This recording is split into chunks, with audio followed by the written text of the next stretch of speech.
And Carl, that's just why, like, TV, I just think, has been so much better since we've had 10 episodes in a season rather than, like, 22 and it just being dragged out to fuck. So for context, Lucas has been rewatching Prison Break. Or watching Prison Break. You've never seen it before, right? I'd seen, like, the first episode and a bit, but I'd never sat down and watched it properly, yeah. Yeah. And you know what? We'll talk about that one week when you've gotten through the first season, because I adore Prison Break. First I liked it just because I was into the story. Now I like it ironically of, like, what can Michael Scofield not escape from? I legit think by the end of, like, the Prison Break show, Michael Scofield is, like, got Batman levels of preparation. I legit think he could beat Batman. Oh, God. It's just... It's so silly watching it on a binge of, like...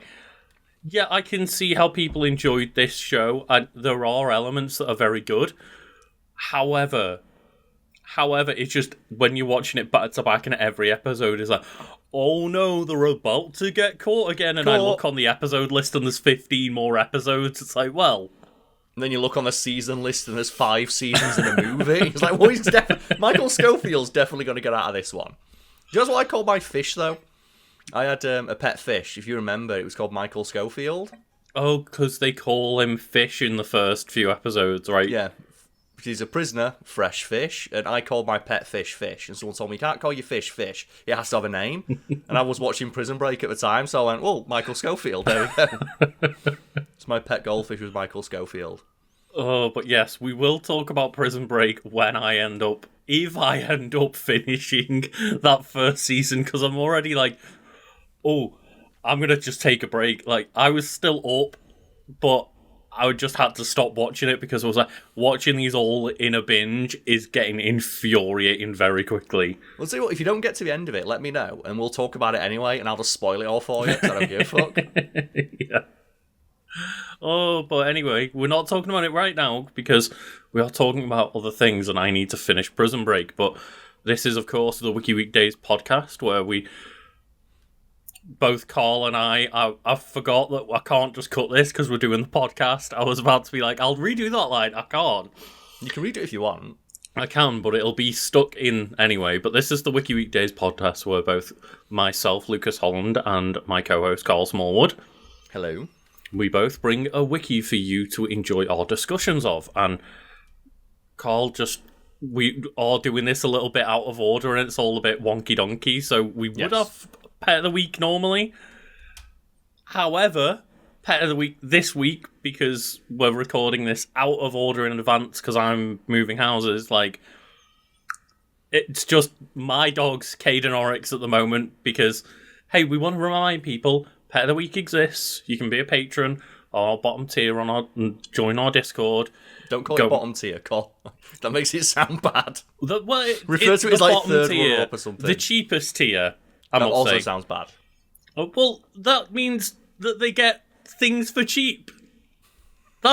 Is that not... I'm just being a pain. Go on, continue. Is that not the best option, is put it on the cheapest tier? The cheap thing is good, because it doesn't mean that, like, oh, well, it's cheap and useless. It means that it doesn't cost much to go and join.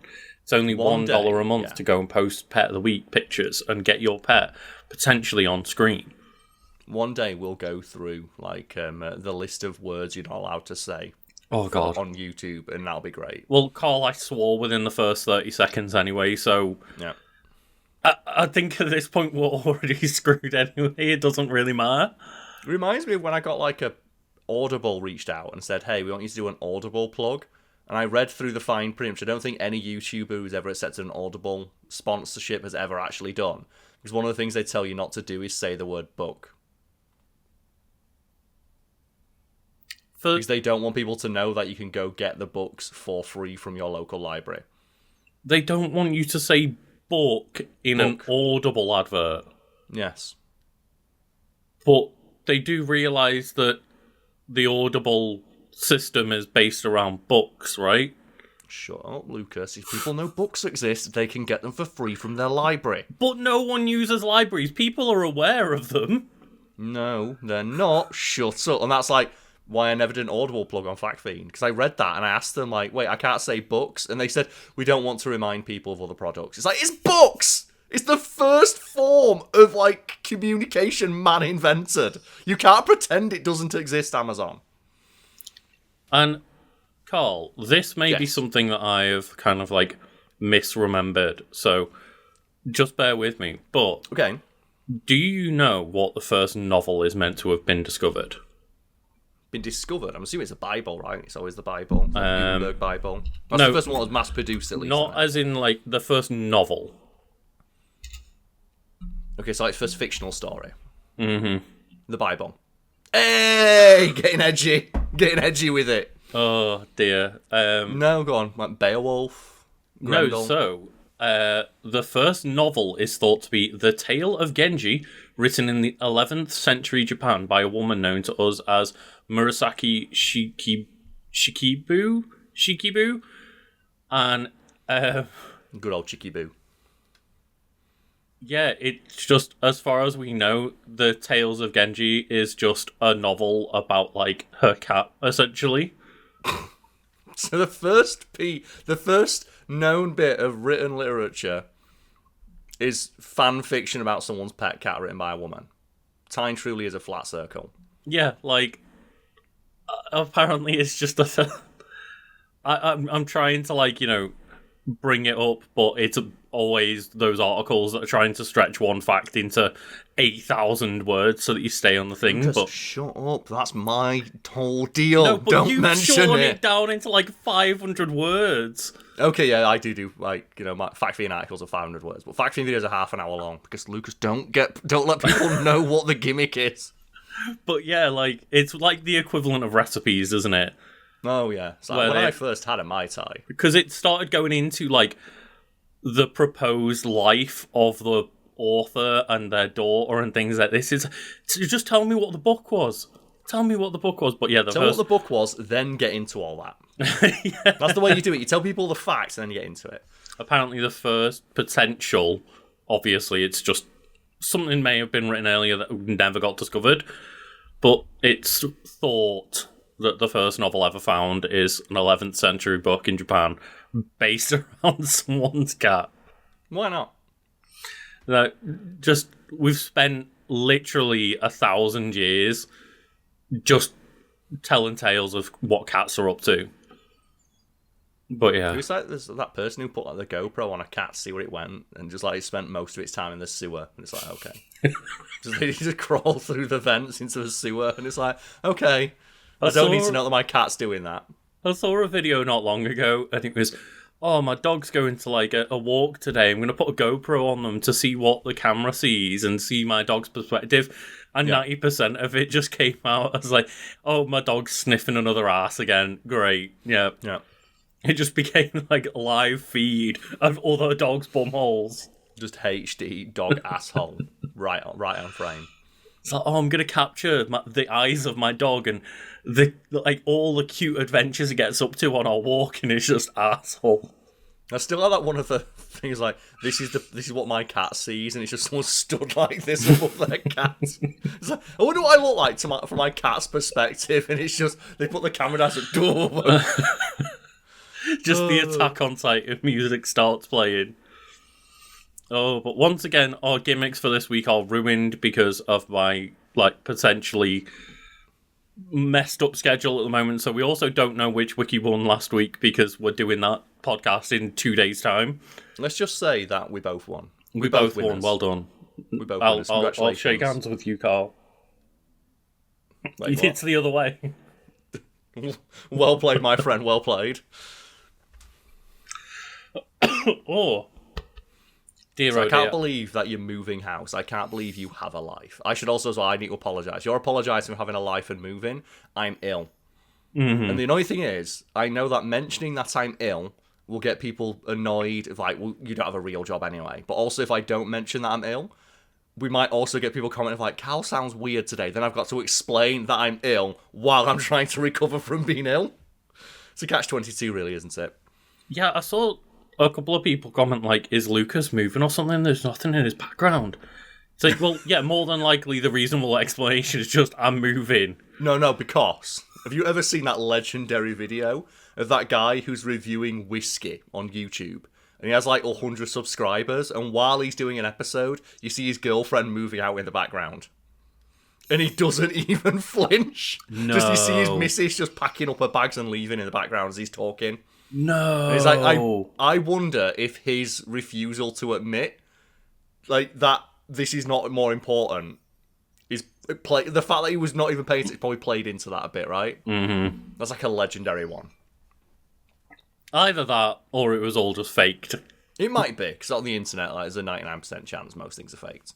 It is a weird rabbit hole to go down when you realise that, like, not only are a lot of these, like, TikTok and stuff accounts filming fake stuff, but it's the fact that they film the same fake video over and over again in very slight alterations. Yeah, because that's the thing. Someone might see the new one. It's like I remember there was one where it was like this husband and wife had like, I think it was a genuine moment where like the wife got shocked or something and like hit a TV. Yeah. But then you see the videos on the account go from, here's just like husband and wife messing around, like it immediately pivoted to every single video his wife accidentally breaks TV.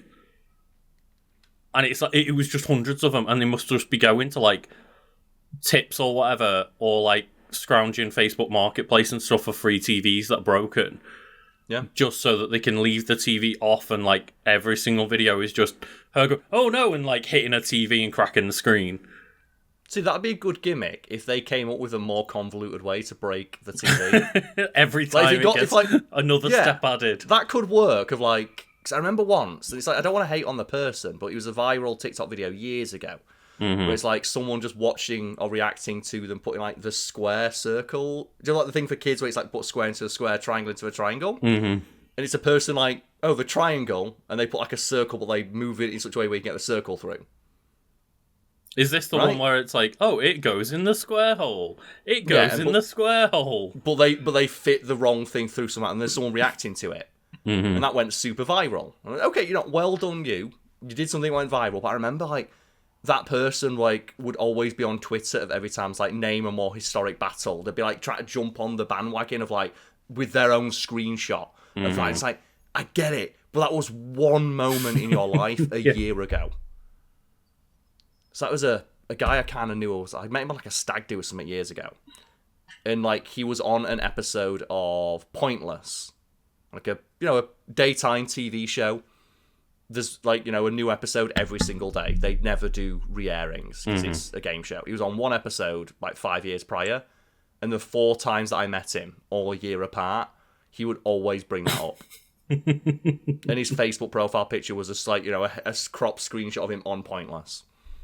Oh, God, like, of course it was. I get it, dude. It must have been a fun day out. But every time you'd be talking... Because like I was there, so you do like YouTube and stuff, don't you? And I never like talking about it. It's like, well, yeah, but I mostly write and do stuff behind the scenes. It's like we are pretty famous, right? Well, not really now. And that guy's like, I'll tell you what about getting recognised, lads. And it's like, oh my God, you can just see it, just waiting for that moment. And like I had the opposite once, where I had been going just on regular like.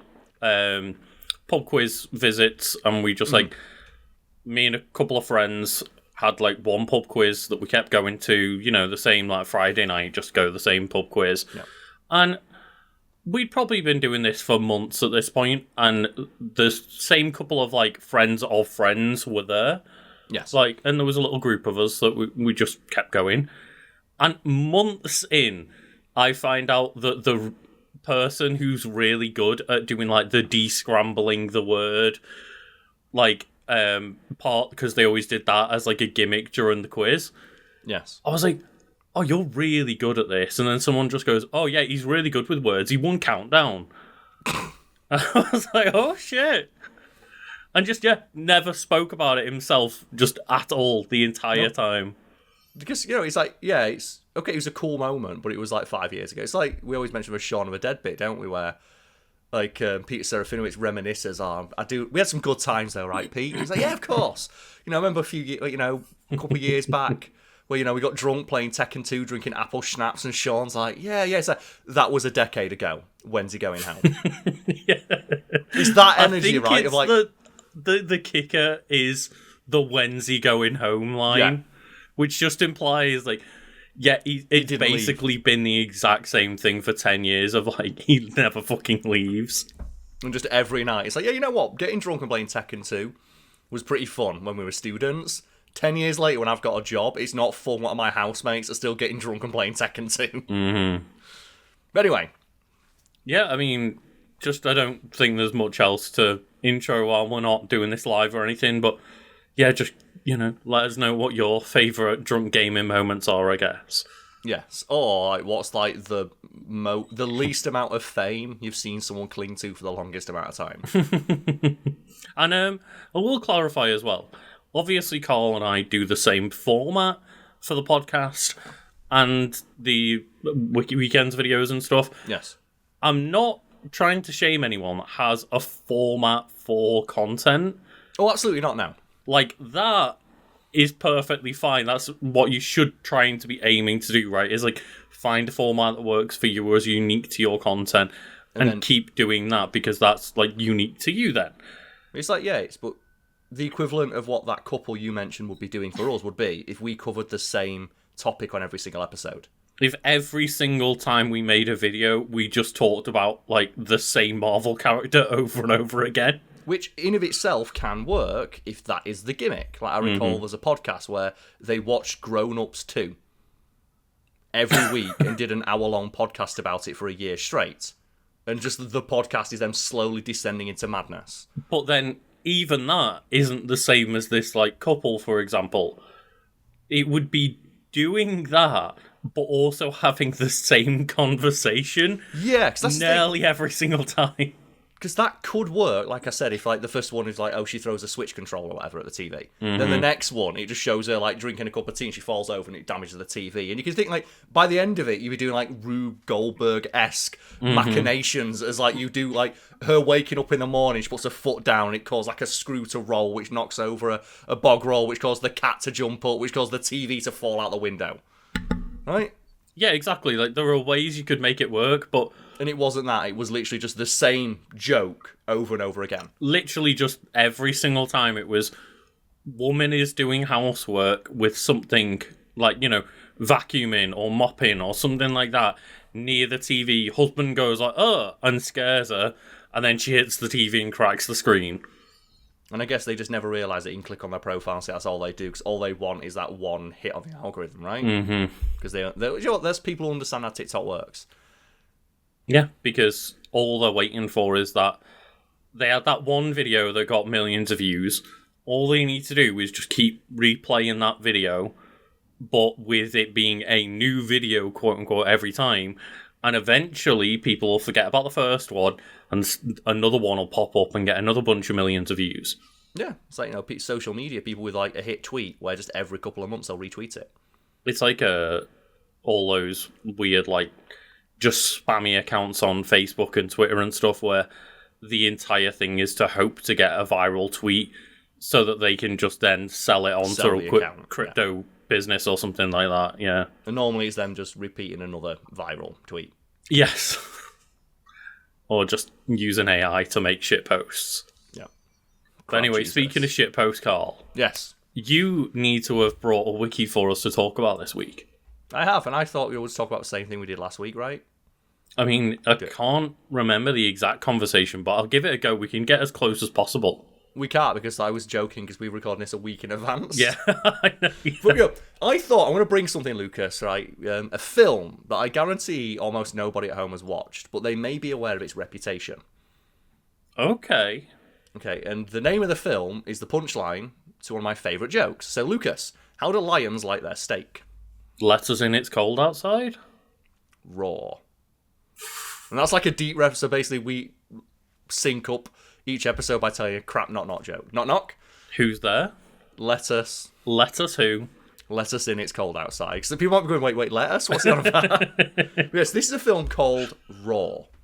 And are you familiar with the film Raw, as in a lion's roar? I don't think I am. And I think it would be very weird for you to have brought a different movie called Raw, like a RAW. I don't want to imagine what that film would be. Well, to be fair, there's like the obvious sexual connotations to that, but it could be about, I don't know, like those raw and unfiltered story of someone's life. I'm Googling it, Carl. I'm going to incognito mode and Googling it. But see what film pops you up let as I us go know through. what the movie Raw, as in our Lions Raw, is. Okay, so Raw is a 1981 American adventure comedy film, written and directed by Noel Marshall. Its plot follows Hank, a naturalist who lives on a nature preserve in Africa with lions, tigers, and other large cats. When his family visits him, they are instead confronted by the group of animals. The film stars Marshall as Hank, his real-life wife, Tippi Hedren, as his wife Madeline, with Hedren's own daughter, Melanie Griffin, and Marshall's own sons, John and Jerry Marshall, in supporting roles. That's just the straight nepotism right there. Well, it's the film, it mentions here, has been called, potentially, the most expensive home movie ever made. It's just a mum and a dad and their kids. But also, Lucas, the most dangerous film ever made. Oh, no. Is this some Tiger King shit? Lucas, it is beyond Tiger King. Oh, my God. So what comes up, though, when you Google Raw, R-A-W, and then film? Please don't tell me it's just a porno. No, it's not. There is a Wikipedia entry for Raw film from 2016. And what's it about?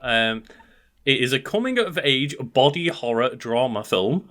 Okay. And it is the plot follows a young vegetarian's first year at veterinary school, where she tastes meat for the first time and develops a craving for human flesh. Yeah, so I've not watched this, but I'm familiar. I saw it like when I was going through like Amazon. It's on my list. She starts eating raw meat because she's like just gets tempted by like a dead body, and then starts transforming into a zombie and has to eat meat to stop herself from rotting. There you go. So it's not. It's better than I thought, you know. It's not a weird sex thing, but there's probably some weird sex stuff in there. But in 1969, while Hedren was filming the film Satan's Harvest in Mozambique, she and Marshall had on occasion observed a pride of lions move into a recently vacated house, driven by increased poaching. They decided to make a film centered around that theme, with production starting and the first script being completed in 1970. They began bringing rescued big cats into their own home in California and living with them. Filming began in 1976 and was finished after 5 years. The film was fully completed after 11 straight years in production. And maybe I have seen a clip or two of this movie, yeah. So Joe and I say like they started moving big cats into their home. You probably thought you said Tiger King, right? You probably think like, what, one lion? Lucas, there are scenes in this film where just Tippi Hedren, you know, from the birds, is there and 400 lions run in. Like the floor is just lion. And these aren't trained lions. No. They're just lion. Like, they're just rescued lions, right? Yeah, and this is the reason why we're not doing... Normally, if I wanted to put clips in, I would do a weekend episode. I don't want to put clips of this in because it features actual human injury as well as animal injury. And I don't want to look up or put those clips in. But just the story of the making of the movie is so fascinating, I couldn't not talk about it. Mm-hmm. Yeah, it's wild, like, just... Literally.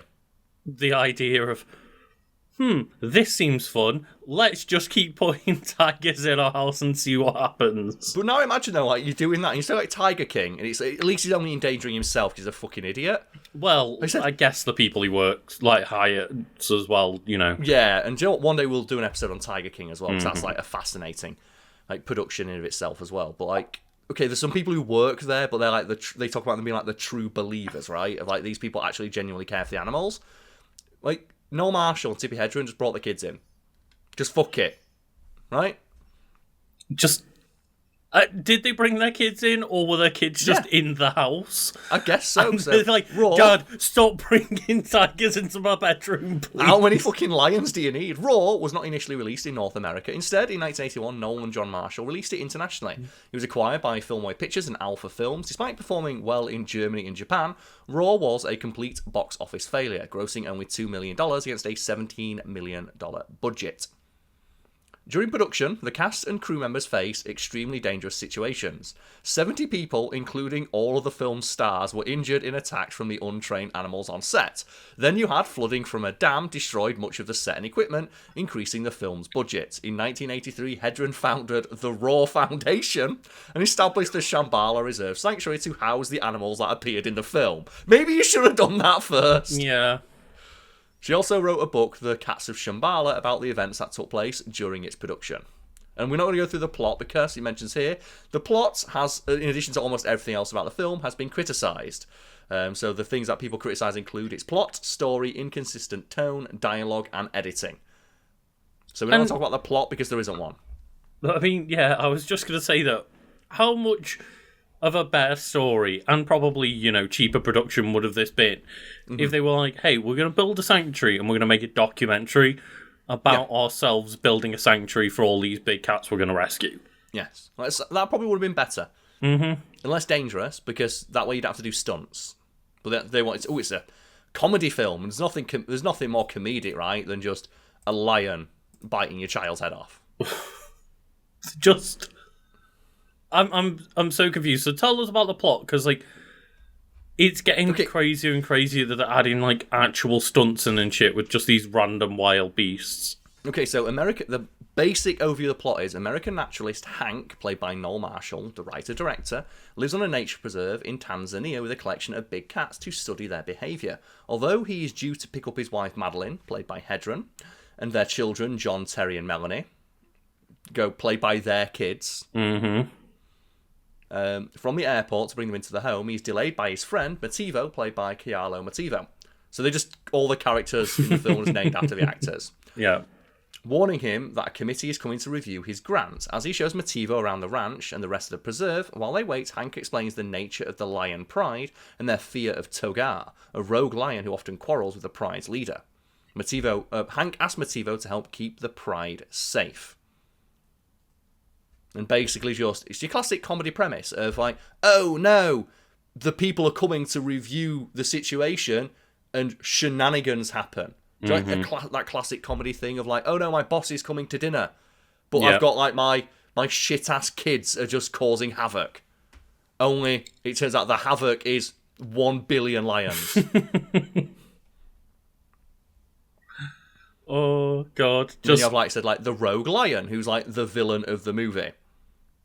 And how much of this is them just taking what is happening with the lions and filming it? And how much is it we're trying to force this lion to act like it's a villain?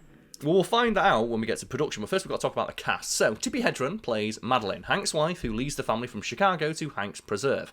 Hedren is a professional actress. She played the lead in Alfred Hitchcock's The Birds. Has also completed a few films in Africa. That was the inspiration for the story. Mm-hmm. Melanie Griffith as Melanie, the daughter of Hank and Madeline.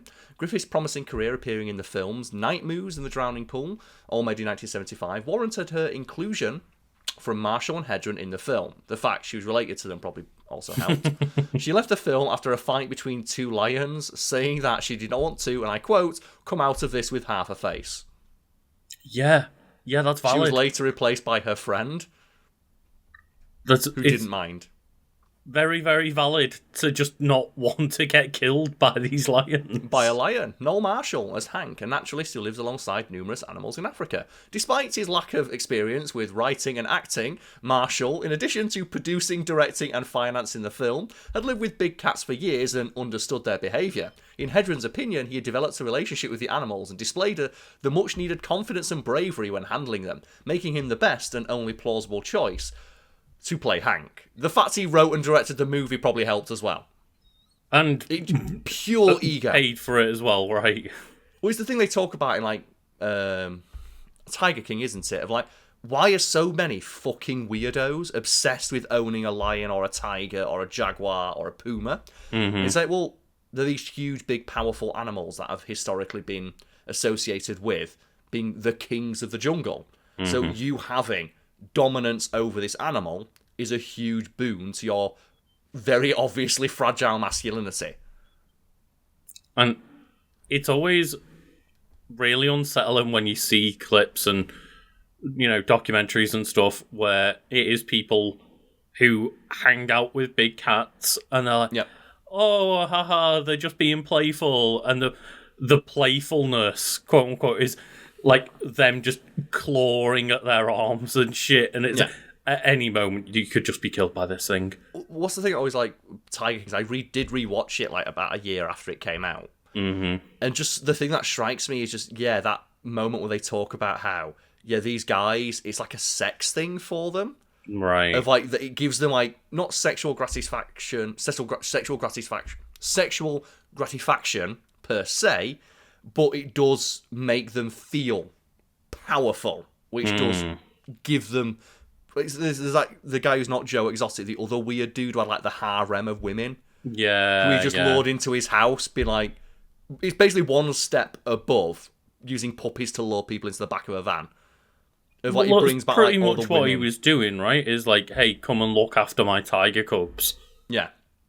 And then like he sits there like the lion. It's like, I control this lion. It's like, you don't, you feed it. And it doesn't kill you because you feed it. But in his head, he's like, I am the master of this lion. And that's the thing. Every time they're like, oh, look, I could do whatever I want with this. I could play with it. And then there's multiple times where it just smash cuts to them getting dragged out and separating them from the tiger because the tiger's decided, no, I'm going to kill you today. Yeah. And it's like, I really, really don't like zoos. Like, reserves, animal reserves, all in. And that's the thing of, like, when you say, oh, we're going to go to a zoo, you have to check, like, okay, is it a zoo or is it a zoo? Like, how sad are the polar bears? Yeah, like is this for profit, or are they using the animals as a draw, and then they funnel the money raised by that to go to actual conservation efforts for these animals in the wild? Yeah, right? That's what I was going to say, is like, there's not too far away from me is like Chester Zoo, which is a conservationist zoo. Yes. Where they have people coming in and paying ticket fares and stuff so that they can try and preserve these animals. Whereas you've got like your Joe Exotics, right, who are like, no, it's 100% pure for profit and entirely to fuel their own ego. And it's just animals in these tiny little cages, and it's like, oh god, it's so horrible. Yeah, it is, and that's why it's like there's like a limit, right? And by the sounds of it, this was made with the best of intentions. Of they wanted to save as many animals as they could, but just the thing of when someone says, I control these animals, like, no, you fucking don't. Steve Irwin might have held like the title of person on earth I would trust most around any wild animal, and even he would always clarify, I don't have a bond with these creatures. They know me, they recognize me, they're wild animals. It's only because I've got a literal lifetime of training in how to observe their behaviour that I'm able to fucking do this. And obviously, as knowledgeable as he was, he ended up dying at the behest of an animal. Like, yeah, he always knew that there was danger inherent in what he was doing. That was the risk, yeah. And I believe, like, the person who was with him when he died, his last words are, I think they got me. And a slight chuckle escaped his lips before he passed away. Very on brand for him. But just that thing, like, even he's like, hey, they're wild animals. Like, obviously it looks very easy when I do it, but that's because I've got the knowledge. I, by no means, think I am the master of crocodiles. Yep. And that thing is, like, you know, rest in peace, Steve Irwin. He was like great at what he did, and just it's just one of those things. Though, as you said, they're wild animals still. Yeah, and that's the thing. I always like to side eye when you have those, like I said, the Joe Exotic thing of like, I have a kinship with these animals. It's like, you don't. No, you really, really don't. And especially as well when the relationship he had with his cats and his lions and his tigers was based entirely on punishment. Yes, yeah. It wasn't a genuine connection that you had. Because you do every now and again see those things like, this person rescued a wild animal years ago and they recognise him in the wild again. That's the animal, like, oh, you rescued it from a terrible situation. It's like, beating an animal with a stick and lock it in a cage and making it perform for money is not going to make that animal be endeared to you. It's scared of you. Mm-hmm. Yeah, right. And it's just one of those things, like, even then, that's one level of it, of like, those are dangerous situations to be in. When you then are like, oh, we're going to save these big cats. Okay, how are you going to do that? Well, what I'm going to do is point a camera at you and make you do stunts with them. Yeah. That's when I'm like, okay, this is even further into the fucking insane. Yes, and speaking of which, pre-production. Marshall wrote the first script for the project in the spring of 1970 and gave it the working title of simply Lions. He later decided to change it to Lions, Lions, and More Lions. He also enlisted the assistance of actor and voice artist Ted Cassidy, with whom he'd co-written and produced The Harrod Experiment. The original script allowed for up to 30 to 40 trained lions. That's the thing. I've seen some behind-the-scenes, stuff when they talk about having a single fucking lion on set. Mm-hmm. That was a great bit that Seth Rogen talks about, where they had to get the tiger on set for the interview. Yeah. And he talks about how, he was initially trying to, joke with the trainer, the handler. And he's like, okay, so I'm going to be safe, aren't I? And the handlers looked at him and went, it's a tiger. And then he tried to, keep diffusing the situation, but okay, but it's not going to hunt me. It's not going to think I'm prey, is it? And it's like, well, when are you filming this scene? At night. Will they hunt at night? Well, it's not going to eat me, is it? Well, it's fed, but they do hunt at night. And it's like, but you're going to keep me safe, are you? And he's like, well, I'll try to. But it is a tiger. And just, no matter how... And the thing is, eventually Seth Rogen realised, well, it is a tiger. Right? Yeah, at no point can you guarantee that this tiger isn't going to try and kill you. And that's what the guy was saying. He's like, look, I have worked with this animal for many years. I will do my best to stop it from hurting you, but it is a tiger. Mm-hmm. And they had to shut down all of production to get this one shot. I can't imagine now if 40 more tigers rocks up. And, I don't think you could work with 40 cats. Just actual cats. You couldn't train that amount of animals, any animal, to work with well on set predictably. No. Let alone ones that could just kill you at any moment. You do think, maybe, even, pack animals, where they have, huskies and stuff, and they have them on dog sleds. Mm-hmm. I don't think they have 40 dogs, do they? They might. No, normally I think it's, 8 or 10 or something. And Not 40. One for one purpose, and there's, very little in the way of distractions, I imagine. And they've literally been bred to work in a pack. Yeah. Whereas lions, just the idea of, what would you do, Lucas? Just 40 lions. It's so stupid. And another one that I'm just going to mention briefly, because I know people in the comments will shout us otherwise, obviously the Siegfried and Roy as well, where they're got mauled by the tiger. We're going to be safe forever, and they got mauled by the tiger, yeah. Yeah. There's so many stories like that. It was like the lady who had the pet chimp, and it ripped her face off. Mm-hmm. Just, they're wild animals. And that's the thing people say about their pets, right? The thing about a pet is, it's they've literally been domesticated. And even then, I'm smart enough to know that, say, for example, we had it one time where Cade, Pet of the Week Cade, down there. He's got his little nippy claws, hasn't he? One time when I went to go take a treat away from him to, move him, he thought I was taking it away, and he started growling, and I'm smart enough to know, you're going to try and bite my fingers off if I take this away from you. Yeah.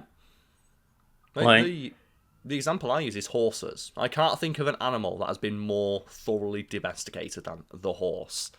We literally use it as a beast of burden. We use it to carry stuff from place to place. Horses can still occasionally flip the fuck out and kill you.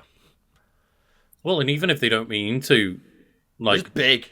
They're just big. It's the whole thing of never approach a horse from behind, right? Because it'll just kick out and kill you. Even if they can hear you coming, their instinct is to just protect themselves, and they'll get scared by something coming from behind, and they'll just kick back. And well, speaking of bad ideas, Lucas, Marshall was inspired by Mark Sennett's script. He was inspired by Mark Sennett's slapstick routines and incorporated a mixture of comedy, drama, and stark terror into the human and animal encounters, with the underlying message of the need for preservation of African wildlife. And I think the message of we need to preserve African wildlife, and there's they're highly endangered, is somewhat undone by the visual of 50 lions and attacking also, someone. Just when it's the moment you say, oh yeah, I was inspired by slapstick comedy. You're working with fucking lions. Scenes where animals chase after the characters required that the actors pretend to be scared and scream. This would be in order to trigger reaction from the animals. The script developed with frequent changes, but always allowing for the inclusion of spontaneous actions by the animals. So that's the thing. They weren't trained if they're doing spontaneous shit. 'Cause this thing, if it's a trained animal, it shouldn't be doing random spontaneous things. It should be trained. It should only be doing exactly what it's instructed to do. No, Carl. Like, all trained animals wildly flip out at any random moment. This included lions playing with the family boat or riding a skateboard. This led to some of the lions being credited as writers. Marshall and Hedren began keeping young lions that they acquired from zoos and circuses in their house in Sherman Oaks. This was illegal as they did not secure permission from the authorities beforehand, though it was before the more stringent regulations of the Endangered Species Act of 1973. I'm sorry, So Carl, they were Tiger King in it. we can't just move on from the fact that lions got writers' credits. Shut up, Lucas. We've got more to cover. So do you want to mention, they Tiger Kinged it and they just bought a bunch of lions, but there was no law against it? So I think there was no law that says I can't do this. It's like, okay, but you've got 50 lions. There's a reason why those laws are now in place. The authorities discovered the animals in 1972 and ordered the family to remove them from the property. In response, the couple purchased land in Soledad Canyon and hired staff to construct a set along with a 2-story house inspired by African architecture. So they just had them in their, regular house. And I will 50 lions. Just the idea as well that those laws are now in place, and it's like those things where you see the signs of, do not do this stupid, ridiculous thing put on, the side of a bar, right? Yeah. Don't, dance on the tables and juggle Molotov cocktails at the same time. You're who would do that? But then you've got to realise that sign's up there because someone did that. So the laws are in place because someone tried to have 80 tigers in their house. The thing as well, in regards to the Endangered Species Act, that's the thing, when you watch Tiger King, Joe Exotic gets really mad about it. I care for my animals. He just smash cuts and whacking them with sticks in shitty little cages. They're not fed properly. It's a tiger or a lion has 50 square miles to roam in, not a car park. Yeah, that's the thing, right? Is that it's kind of in my eyes, I see this as a pretty big open area. So therefore the lion must think it's a big open area too, right? Because we have the same shared experiences. Me, a lion, a random dude from Florida, and a lion or a tiger. Yeah. But their house, Lucas, was supported by 14 telephone poles, which made it sturdy enough to bear the weight of 50 big cats. So when I keep saying 50, that's how many they had. Not in total, but just at a time in the house. Because it's not because they didn't have room for them, it's that the house would collapse if any more lions came in. The staff was composed of course, non-union workers. Marshall did not use union workers as they were unable to afford them. And were afraid of breaking union rules against working with dangerous animals. Do you reckon, they used union lions or not? They probably didn't use union lions. No. In addition to the house, they had a miniature studio constructed alongside numerous other buildings like editing studios, a kitchen commissary, an animal hospital, an elephant barn, and a £10,000 freezer to store meat for big cats. God, yeah. I mean, that's the thing, right?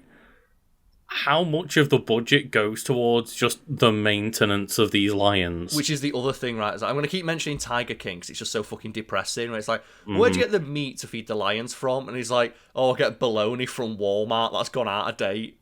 Yeah, I go dumpster diving in supermarkets and take all of their expired meat. And it's fair enough. Okay, there's probably is some good quality meat in there. I don't imagine that Joe Exotic is putting the much needed vitamins and minerals that the lions need and the tigers need for their health and their coat.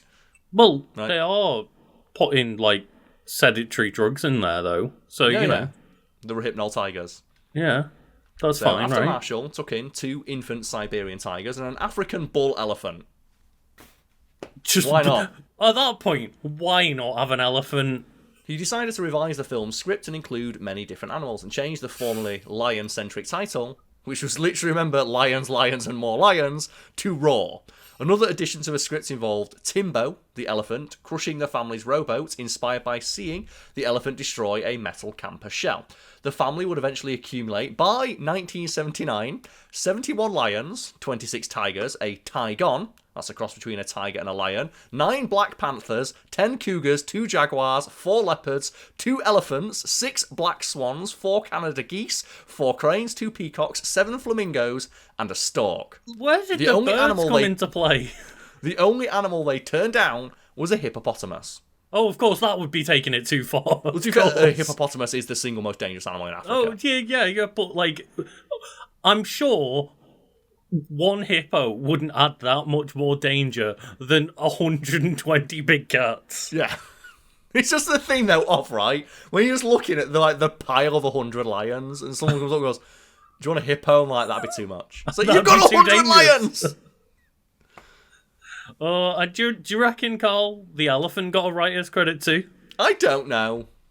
Because, like, they had a scene inspired by their own antics, right? Yeah. Eventually, Marshall and Hedren had to hire animal trainers. Eventually. When they received more lions, one of these trainers brought his pet cougar that needed rehoming.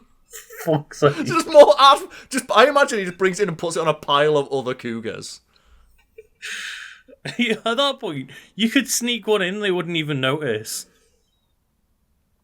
Issues with funding started as early as 1973, as by then the cost of the crew and feed for the animals was $4,000 per week in 1970s money. Holy the family sold fuck. their 4 houses and 600 acres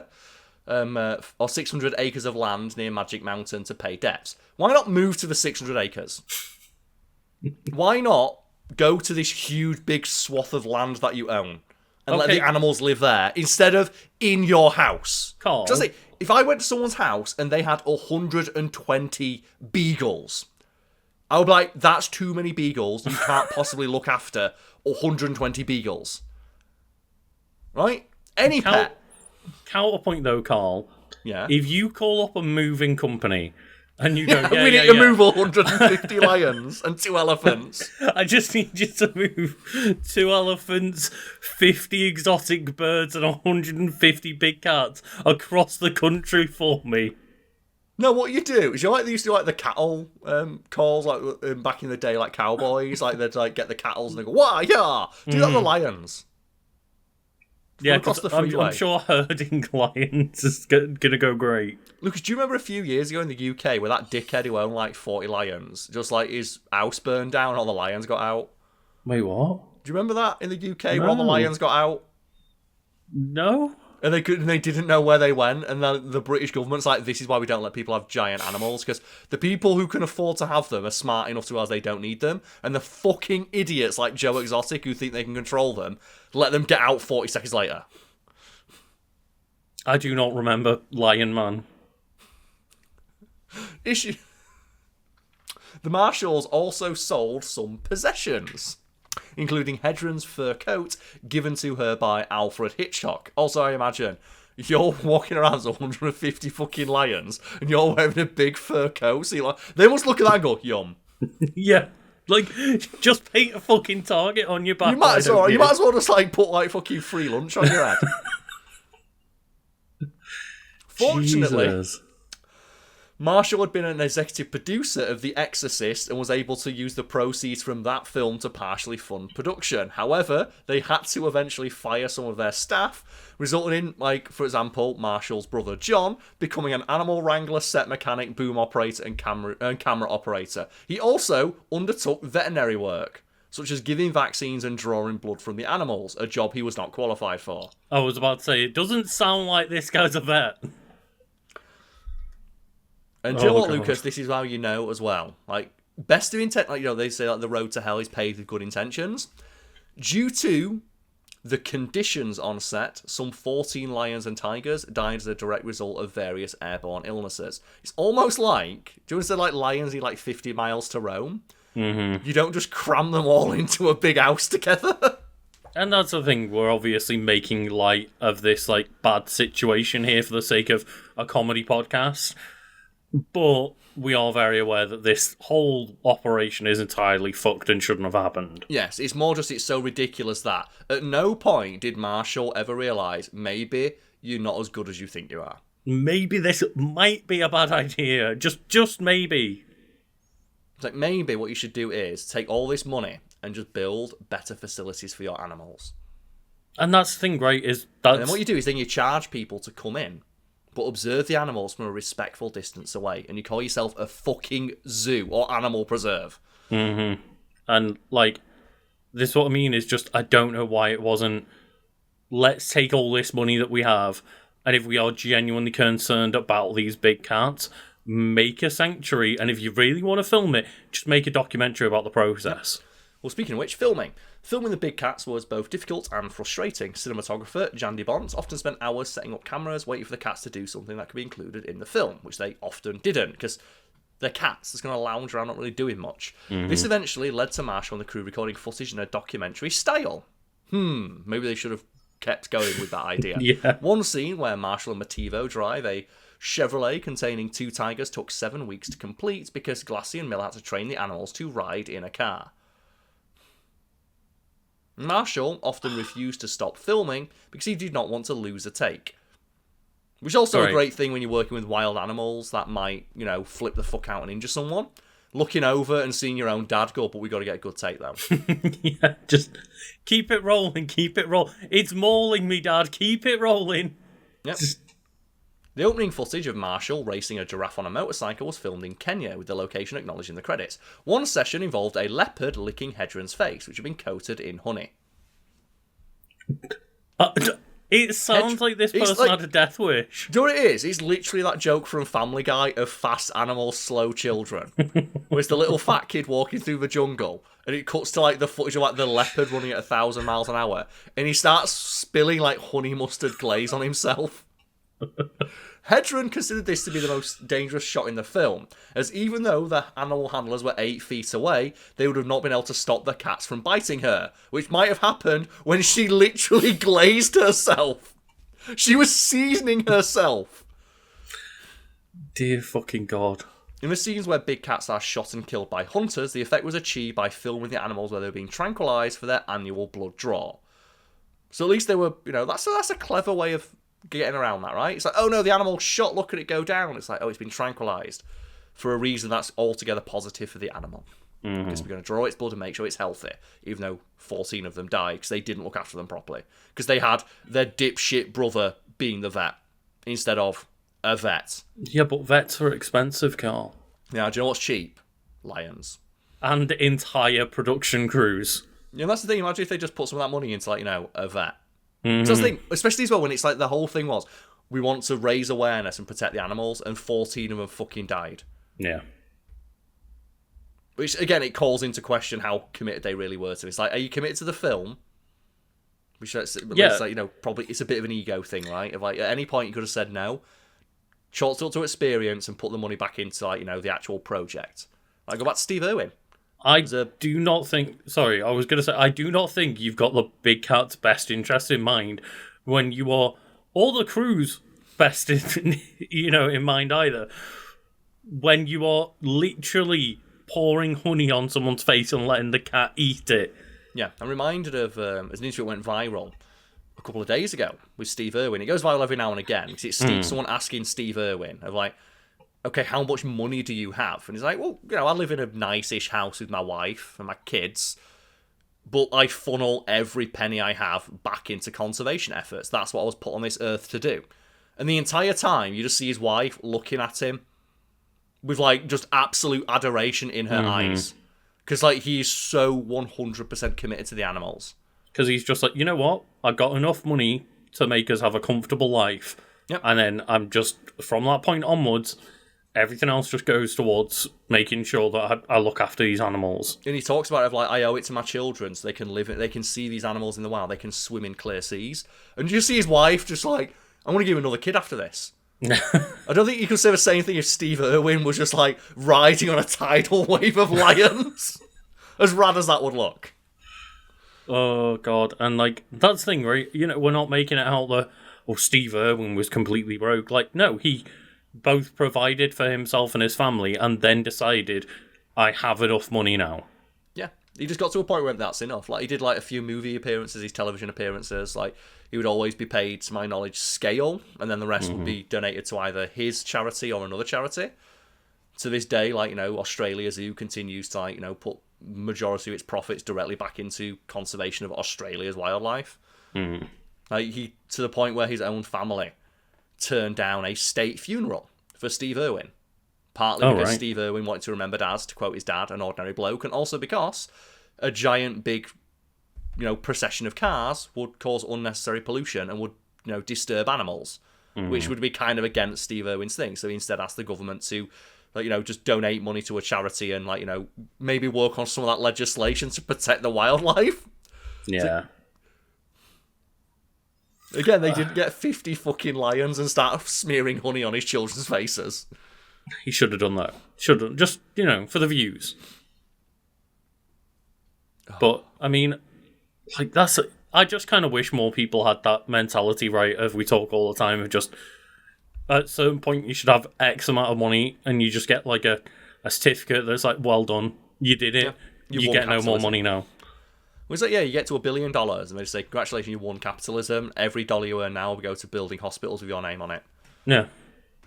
Anyway, speaking of, like, we have injuries and damages. So, due to the large number of untrained animals on set, there were reported 48 injuries within 2 years. It's been estimated that of Raw's 140-person crew, at least 50% were injured. In a 2015 interview, John Marshall, you know, the director's brother, said he believed that the number was closer to 100. So, almost the entire crew.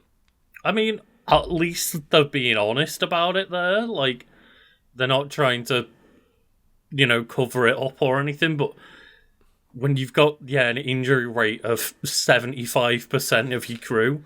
Yeah. Yeah. And that's the thing, then they started playing into that to try and, like, market the movie. And again, it's like, as soon as they realised they could market the movie as the most dangerous movie ever made, did that play into how fast and loose they were playing with the safety conditions on set? Because it mentions here that Noel Marshall, the director, was bitten through the hand when he interacted with male lions during a fight scene. Doctors initially feared he may lose that arm. By the time he suffered 8 puncture wounds on his leg, caused by a lion which was curious about his anti-reflective makeup. Marshall had already been bitten around 11 times. He was hospitalised when his face and chest were injured, and he was diagnosed with blood poisoning. Marshall was also diagnosed with gangrene after being attacked multiple times by many lions. You think you'd take the fucking hint, wouldn't you? But don't worry, Carl. They're all trained. It's more as well, if I got attacked by one lion and I survived, do you know that guy I mentioned earlier, that I would be telling that story every fucking day? Do you know what I would not be doing? I would not be, like, honey badgering it and jumping back into the lion enclosure to fight them some more. 10 more times.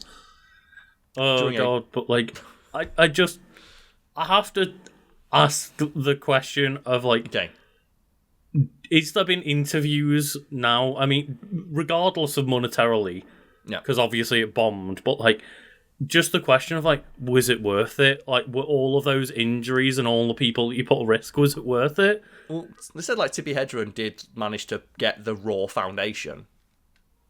Right. And that was more like and she sold a book where the proceeds went to funding animal conservation. It's like, the movie cost them $17 million to make. It made $2 million on its budget. So you've got to think there's at least, like, 10 million of that was fucking just flushed down the toilet on frivolous stuff. Well, not frivolous, like, but movie production stuff that wasn't actually that important if your end goal was conservation. Yeah. Right? Instead of farting 10 million on that, you could have put 10 million into building a big wildlife reserve. But they could have the cake and eat it of, well, we'll put some money towards conservation and we'll also make a movie at the same time and it'll make a load of money because it's such a dangerous film, etc., etc., and then we'll have it both ways. Yep. Hedren was bitten on the head during a promo shoot by a lion. The lion, Cherry, whose teeth scraped against her skull, almost resulted in her dying. She was given a tetanus shot and admitted to the Antelope Valley Hospital. Maybe that's, like, what the lion thought she was. God, like, the idea of, like, feeling a lion scratch your skull. Yep. She was admitted to the same hospital later in production after Tembo, a 5-ton elephant, picked her up with his trunk by the ankle, fracturing it before bucking her off his back. I'm pretty sure that's a video Tembo game. had been trying to keep her from falling and was not at fault. Well, that's the thing, it's an animal. Joe's not at fault when situations where animals attack people. The fucking animal. Maybe if you weren't dicking around with an elephant that weighs 5 tons, you wouldn't have been injured. So it just really sounds like it's the Tiger King example of just the difference between someone like Tiger King and this, by the sounds of this Noel dude, of you don't have respect for the animal. Mm-hmm. Like, you think that you have some sort of control over the animal.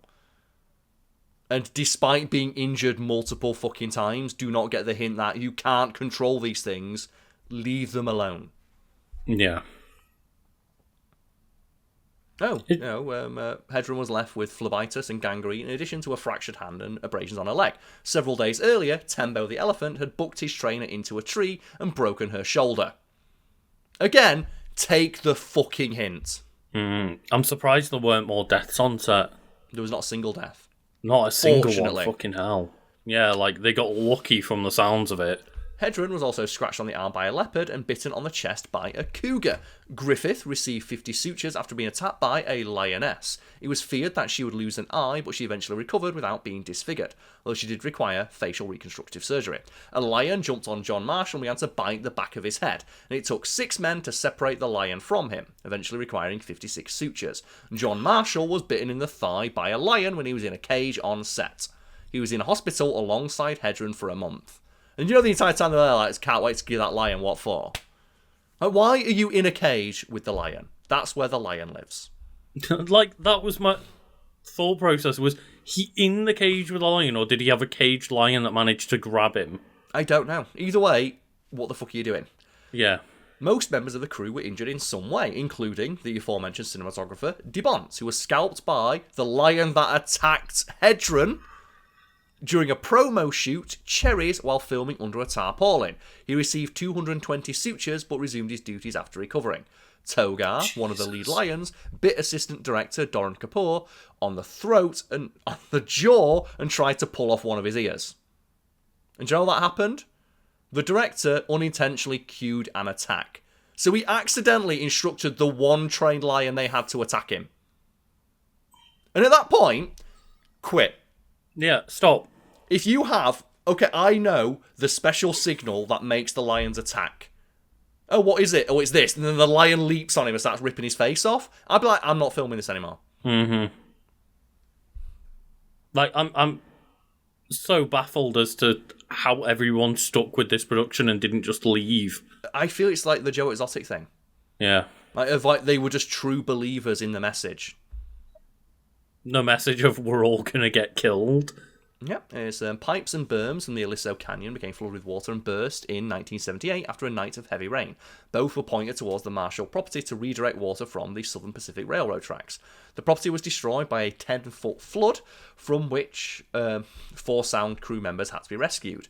Marshall, who had been in the hospital despite being scheduled to undergo knee surgery, helped rescue many of the animals. The fact that he went straight for the animals and not the people.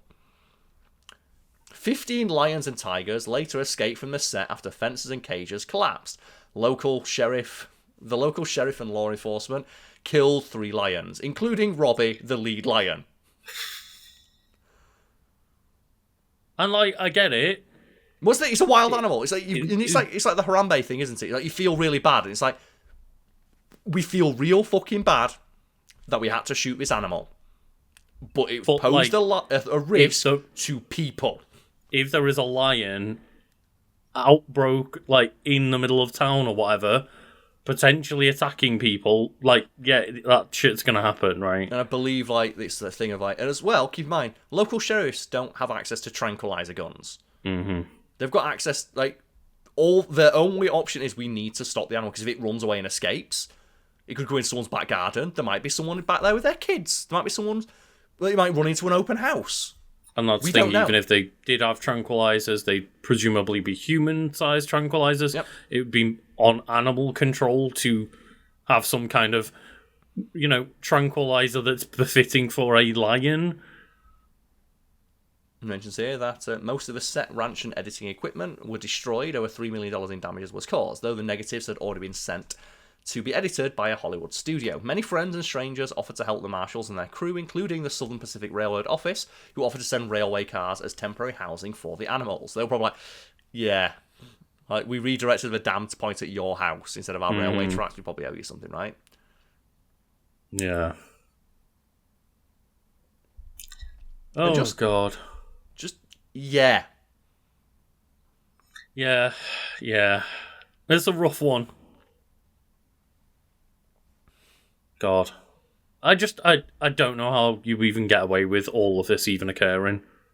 Well, that's the thing as well. It's like, you wouldn't. Do you know when they say, do you know that thing dickheads say of, like, you couldn't make this film today? You couldn't make this film today. There literally are now laws in place so that you can't do shit like this.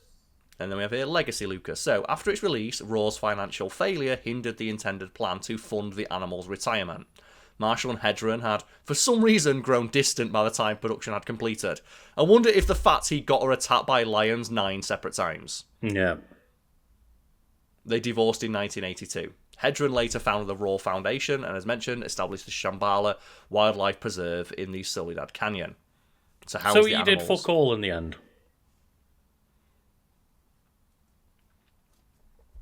All he did was put people in danger and lose a shit ton of money. Yep. And get a bunch of lions killed. Great. What a hero. Fucking hell. And just, yeah, that's Raw. And it's just a fascinating glimpse, right? It is fascinating to know that went down, but, like, what a bell end. That's the thing, it's like, with the best of intentions, but it's like, I think after my wife had been attacked by lions, and these are things like, I'm going to just say, if I was married to someone and I got attacked by a lion helping them make their movie, and I had to get 50 stitches, I would seriously reconsider helping them make the movie again. I'm just going to put that out there, right? I would really question their intentions when, after that happens, they're like, okay, cool, I'll see you back on set. Not, I'm going to cancel, we're going to stop production, this is getting out of hand. Is that, no, I'll see you when you're recovered, yeah? You'll be back on set to film the rest. Well, it's like, Lucas, like, if when we were making this film, or making this episode, 40 lions ran into your office, and I filmed it, and rather than calling for help, I kept filming, because I didn't want to lose the take. And then when you were in hospital, like, in your little bed recovering, I came in and, okay, when are we doing it again? We didn't get the shot we needed. You tell me to fuck off, right? To be fair, though, I do want it noted that if I die on Wiki Weekends, on camera, being attacked by lions... Keep the episode going. Yeah, keep the live stream going, keep the footage, put it out. I want people to see it. It was like that joke I always said about Fact Theme, wasn't it? If I die, you've got permission to marionette my skeleton in front of the green screen. Because I think that'd be less offensive than, like, AI. I mean, that's true, yeah. Yeah, that's but more. Yeah, if I die, everyone... Specifically by lion attack. Specifically, if I get attacked by big cats filming Wiki Weekends and die, I want that footage released.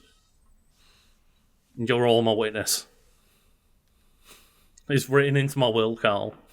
It's just so ridiculous. It's like, I would seriously reconsider that person's priorities if it's the 4th time I've been attacked by a lion. Really need to do that shot again, mate. You getting, like, attacked by the lion kind of ruined the shot. So we need to try that one again. No. I would also seriously reconsider my faith in them as an animal handler. And not only is all this going down, but it's the fact it's his friends and family. Yeah. His wife, his kids. His brother. Just put them all at risk, and then when they continue actors to get... who don't have insurance. Yeah, right. Extras. And when continually they just constantly get, like, near eaten alive, he just pats you on the back and he's like, I'll see you on set tomorrow. Well done. Well, can you pay me? No, we've got no money left. As he goes into his giant lion mansion. There we go. Raw. I bet you never thought. Like, that's it. The fact you didn't know that movie existed makes that so much better. I was aware of it via reputation.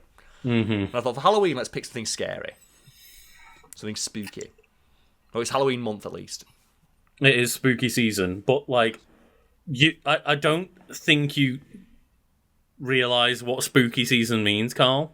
What's the thing? I know how scary that'd be, though. I know how scary that'd be, but the vibe's meant to be spooky, not like, oh dear God, what the fuck happened? Can you imagine something scarier, Lucas, than... So now, just a picture, like, you are one of the extras, one of the people earning minimum wage on set, and then there's a 10-metre or 10-foot high tidal wave sweeps in, knocks you over, and it's the middle of the night, and you don't know what's going on, and then you hear it. You hear the rawr. It's like, that's when you... And then you see the guy, your boss, coming in to fish the lions out of the water and not you. Because the lions have more value than you do as a worker. And then imagine he tells you to come back to work the next day to clean up the shit. Oh, God. You know when we talk about, like, the managers that we've worked for in the past that, like, no, I would not do any extra favours for you. Like, I'll come in, do my job, do the bare minimum, and leave for you. Yeah, that's that kind of job, right? Like, no, you have put your house and your lions and everything possible first before just our general well-being. It's more just the idea of no one wants to deal with a tidal wave, but then when the tidal wave is like picking up lions as it goes along, like when you're being swept away with the lions. It's like the one, the story I heard of, like, there's a woman in, I forget what it was now, it's probably Australia, but she panicked because, like, a spider, like, a big, massive huntsman dropped down from, like, the thing, Joey Mirrors. Yeah. And she's just, on pure instinct, just jumped out of a car before realising that her child was in the car. And the way I saw it framed is, there's no fear quite like your car is driving away with your baby in the back, and it's a spider who's driving. And the baby was fine. Yeah. Which just, obviously, she was just so scared the instant you jump out of the car. But he's like, the spider's still... Just... The spider's now driving your child away. The spider's just... Target acquired, we have the child. We've got the child. Oh, what have you brought for us, Monfrere? Well, I've brought the ability to go take a break, Carl. Okay. I think I might need just a mental couple of minutes. Just like, oh dear. I'm just going to do a bit of, like, yoga and have some meditation for 5, just the amount of clear my brain after the movie that was Raw. And I'm going to come back with the movie Raw, where someone turns into a cannibal. That sounds like a pretty decent movie. It's on my list. I might have to watch it now. Oh, dear God. I won't be talking about that, but you'll all find out what I'm talking about when we come back from this lovely break. Oh, and we are back from our break, Carl. Yeah. I like how you're just there, like, oh yeah, I wore a dressing gown to warm up and took it back off because, like, continuity. Continuity, I'm like, damned, yeah. Nah, man, just come in with a different outfit on every time. Just a new outfit every 5 minutes.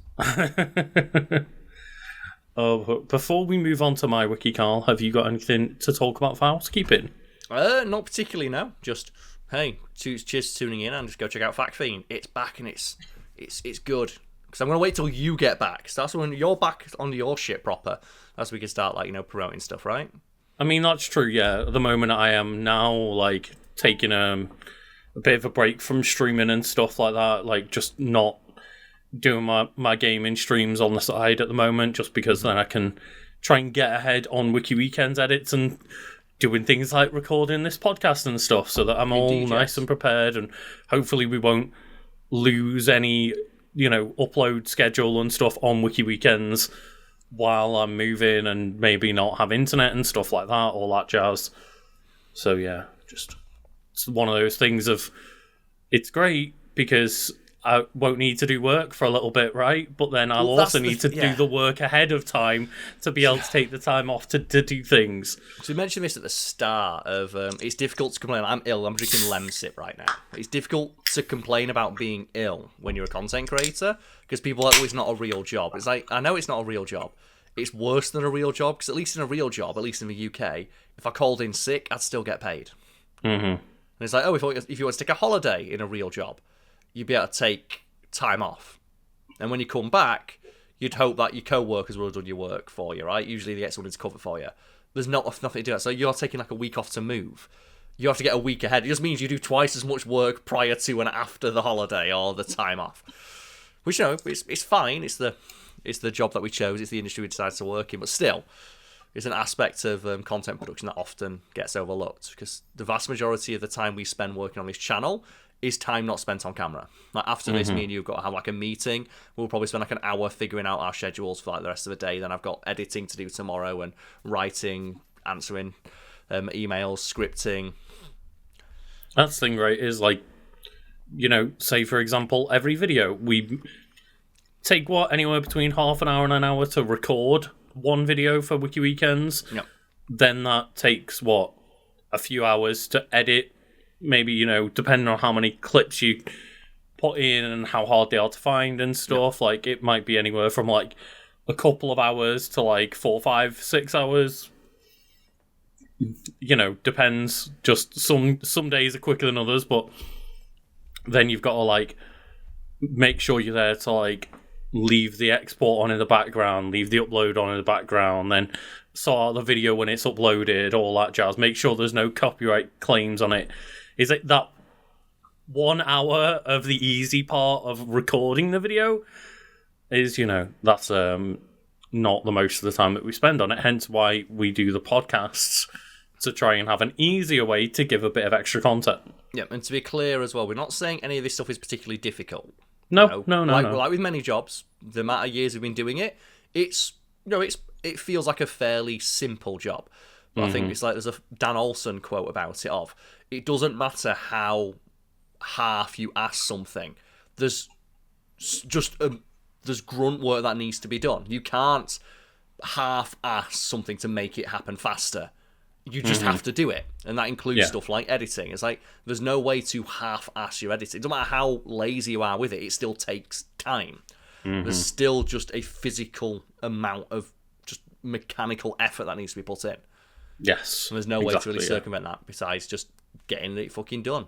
It's not necessarily difficult, but if you're not feeling great... Yeah. Or you're on holiday, or you're moving a house and don't have access to the internet, or your computer breaks. Yeah, it's all one of those, and yeah, it's just... It's something that we could talk about for a while, but we should probably move on. I will say before we move on to my wiki, we should plug the fact that last week, I know that it's a bit out of sync, but at the time of recording, a Fat Fiend video is about to go live, Carl, isn't it? Oh, yeah. I think after we finish with this is what we need to talk about. It's the how not to do business on landlords, which is the culmination of 6 months of hassle back and forth between me and a landlord.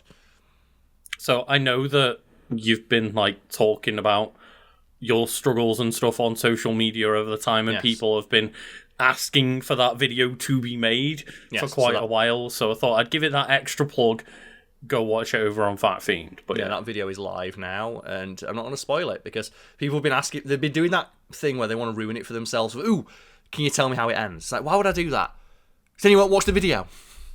And as well, just it's very funny when you see like people immediately asking for follow-ups, where it's like, well, what happened? So I don't know, because the next thing hasn't happened yet. Yep.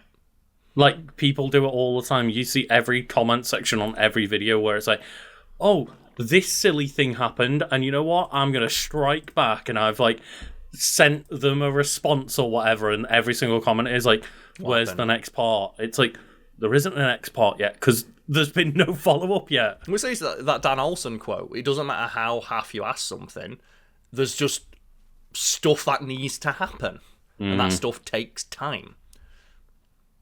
Yeah, it was very funny to see, like, you talking about, say, for example, oh, well, they're trying to fuck me over on my deposit. And every single comment was like, okay, well, what happened in the end? It's like, I don't know. I got this notification 3 hours ago, and this is a months-long process, if not longer, if it goes into arbitration and shit. There's at least a month to wait for I know anything. And when I know something, you'll know about it. oh, but can you give us any updates? I can't give you any more updates than I have to wait a month. And now that all that waiting has been done, we recorded the entire video with the full story. Yep. With some details removed so I don't get sued. Exactly, yes. But like the story from start to end with a couple of redacted, it's, you know, there in full for you to go and enjoy that story. Now, Redacted is my least favourite person. I hate Redacted. Redacted can eat my ass.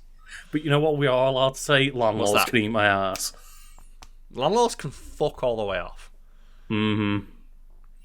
But speaking about fucking off, Carl. Yes. I don't know where this is going, but you brought something that you said would be like fitting in a funny way for spooky season, whereas I just went straight middle of the road spooky season content, Carl. Okay. I mean more like just imagine yourself in that scenario. It's very scary. Oh, the film itself is supposed to be a comedy. Like, that's the thing. You, as I say, the vibe was spooky, and you brought genuinely terrifying and horrible. Terror. It's like that thing. It's like Halloween costumes, isn't it? Of have you seen like Bad Neighbours?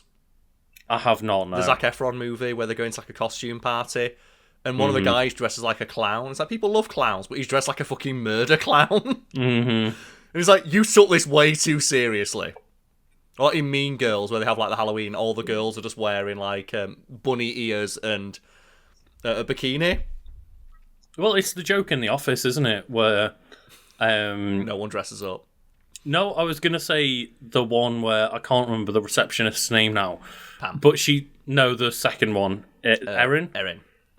She like makes the Halloween party, and they're like, "What is this for, like children?" And she asks Gabe to spook it up a bit. Oh, and he makes it way too, because he's like he's like me, way innit? too far, and he starts bringing like the terror video in and stuff like that. Because Gabe is basically me, isn't he? Of like he's super into his weird, obscure, violent horror movies. And yeah, Do you think me and Gabe are a lot alike? You're both tall, both tall and weird and like horror movies, and also have a crush on is it Ellie Kemper? Yeah, no, you're both weebs. Yep. I still look like that. When he got his house, he's got like the sword on his wall. Yeah, I don't have that. I think Carl's got a secret weeb room. You're like the Kingpin. I can't. We've got the secret like hidden wall, and there's just the weeb tech behind the wall. This is not a dressing out; it's a kimono. Yeah, I've got a kimono, a little like nightgown kimono. They're comfy. But yeah, I'm talking about something that I thought when I was gonna bring this up is like, oh, excellent! It fits in with Carl's because it's spooky season vibes, and it's also just a horrible failure. Okay. And I remembered it wasn't a horrible failure. It was actually a massive success in one way. Is it okay? What is it? It is the video game Resident Evil 6. Oh, Resident Evil 6, yeah, it's the most successful one in the series.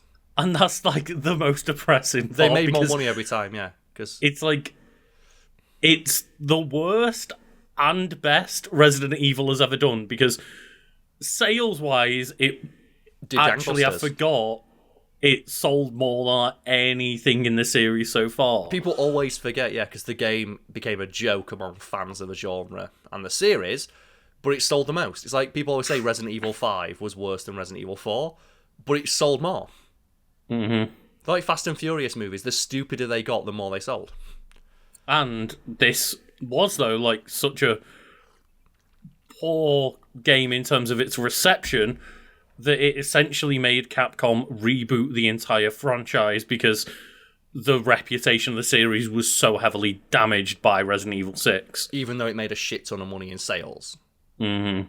So they had to have that kind of moment of, do we double down again and hope that the sales keep going up, or do we try and salvage the reputation of the franchise? I think as well, the games they made more money every time, but they also cost more money. Mm-hmm. Now, things like Resident Evil 6, as much as I don't like the game, is fucking massive. There's, 4 campaigns in that game? 4 campaigns in it, There's 4 campaigns with 4 different play styles, fully, like, mocap voice acted, all that stuff. Like, the game did really well. They probably saw that of, like, okay, it makes more money every time. It's like the Fast and Furious movies. Or maybe not, like, 'cause they're still decent enough in terms of, like, their money, but I think a better example would be Pirates of the Caribbean movies, where they made more money every time, But they they got were more like the most expensive films ever at that point, yeah. to the point where I think like the 4th or 5th Pirates of the Caribbean movie, because I think it cost like $400 million to make, because they were expecting it to make twice as much as the previous movie did, so they didn't mind, and then it bombed and they lost all that money. And I've put on screen, Okay. as we're recording, the Resident Evil 6 logo, Carl. Oh, the giraffe getting a blowjob. And that's the thing, right, is I'm not going to put the other version on, but just, if anyone knows, they know that 6 right there, that 6 that you're looking at is just a giraffe getting a blowjob. Speaking of exotic animals. And it's one of those things where I didn't notice it, but the second it's pointed out to you, you can't unsee it. I've never seen anything else since I saw that picture. Yeah. See, I didn't notice it at first, but then someone said it's a giraffe getting a blowjob, and I instantly went, now it's every time I see it. Yeah. The same for like the London 2012 Olympics logo, where it's like Lisa Simpson giving head. Oh no. And again, you didn't know it's the same thing for me. Now you'll never be able to unsee that. I'm just not going to look it up. Because you'll see it and you go, oh, it is, so is. Mm-hmm. Oh, but Resident Evil 6 is a 2012 third-person shooter video game developed and published by Capcom. And it is a major installment in the Resident Evil series. Resident Evil 6 was released for PS3 and 360 in October 2012 and Windows in March 2013. Mm-hmm. And then, they re-released it with all its content in 2016 for PS4, Xbox One, 2019 for Nintendo Switch. And the players control Leon Scott Kennedy, Chris Redfield, Jake Muller, and Ada Wong as they confront the force behind a worldwide bioterrorist attack. And each one of those characters' campaigns, you can also be joined by a co-op partner as well. That's the thing, like, again, I don't rate the game in terms of its quality, but you can't fault the fact you got a lot of video game. Said you got 4 campaigns, and every one of those campaigns plays differently, and is fully co-op, and the game is different when you play it from the co-op character's perspective. So you have 4 campaigns that can all be replayed multiple times from different perspectives. That's a lot of video game. It probably cost a shit ton of money to make. Well, I'm sure it'll get into that, yeah. And that's the thing. It goes from like Resident Evil 4, new gameplay style, a bit more action-based, starring Leon Scott Kennedy.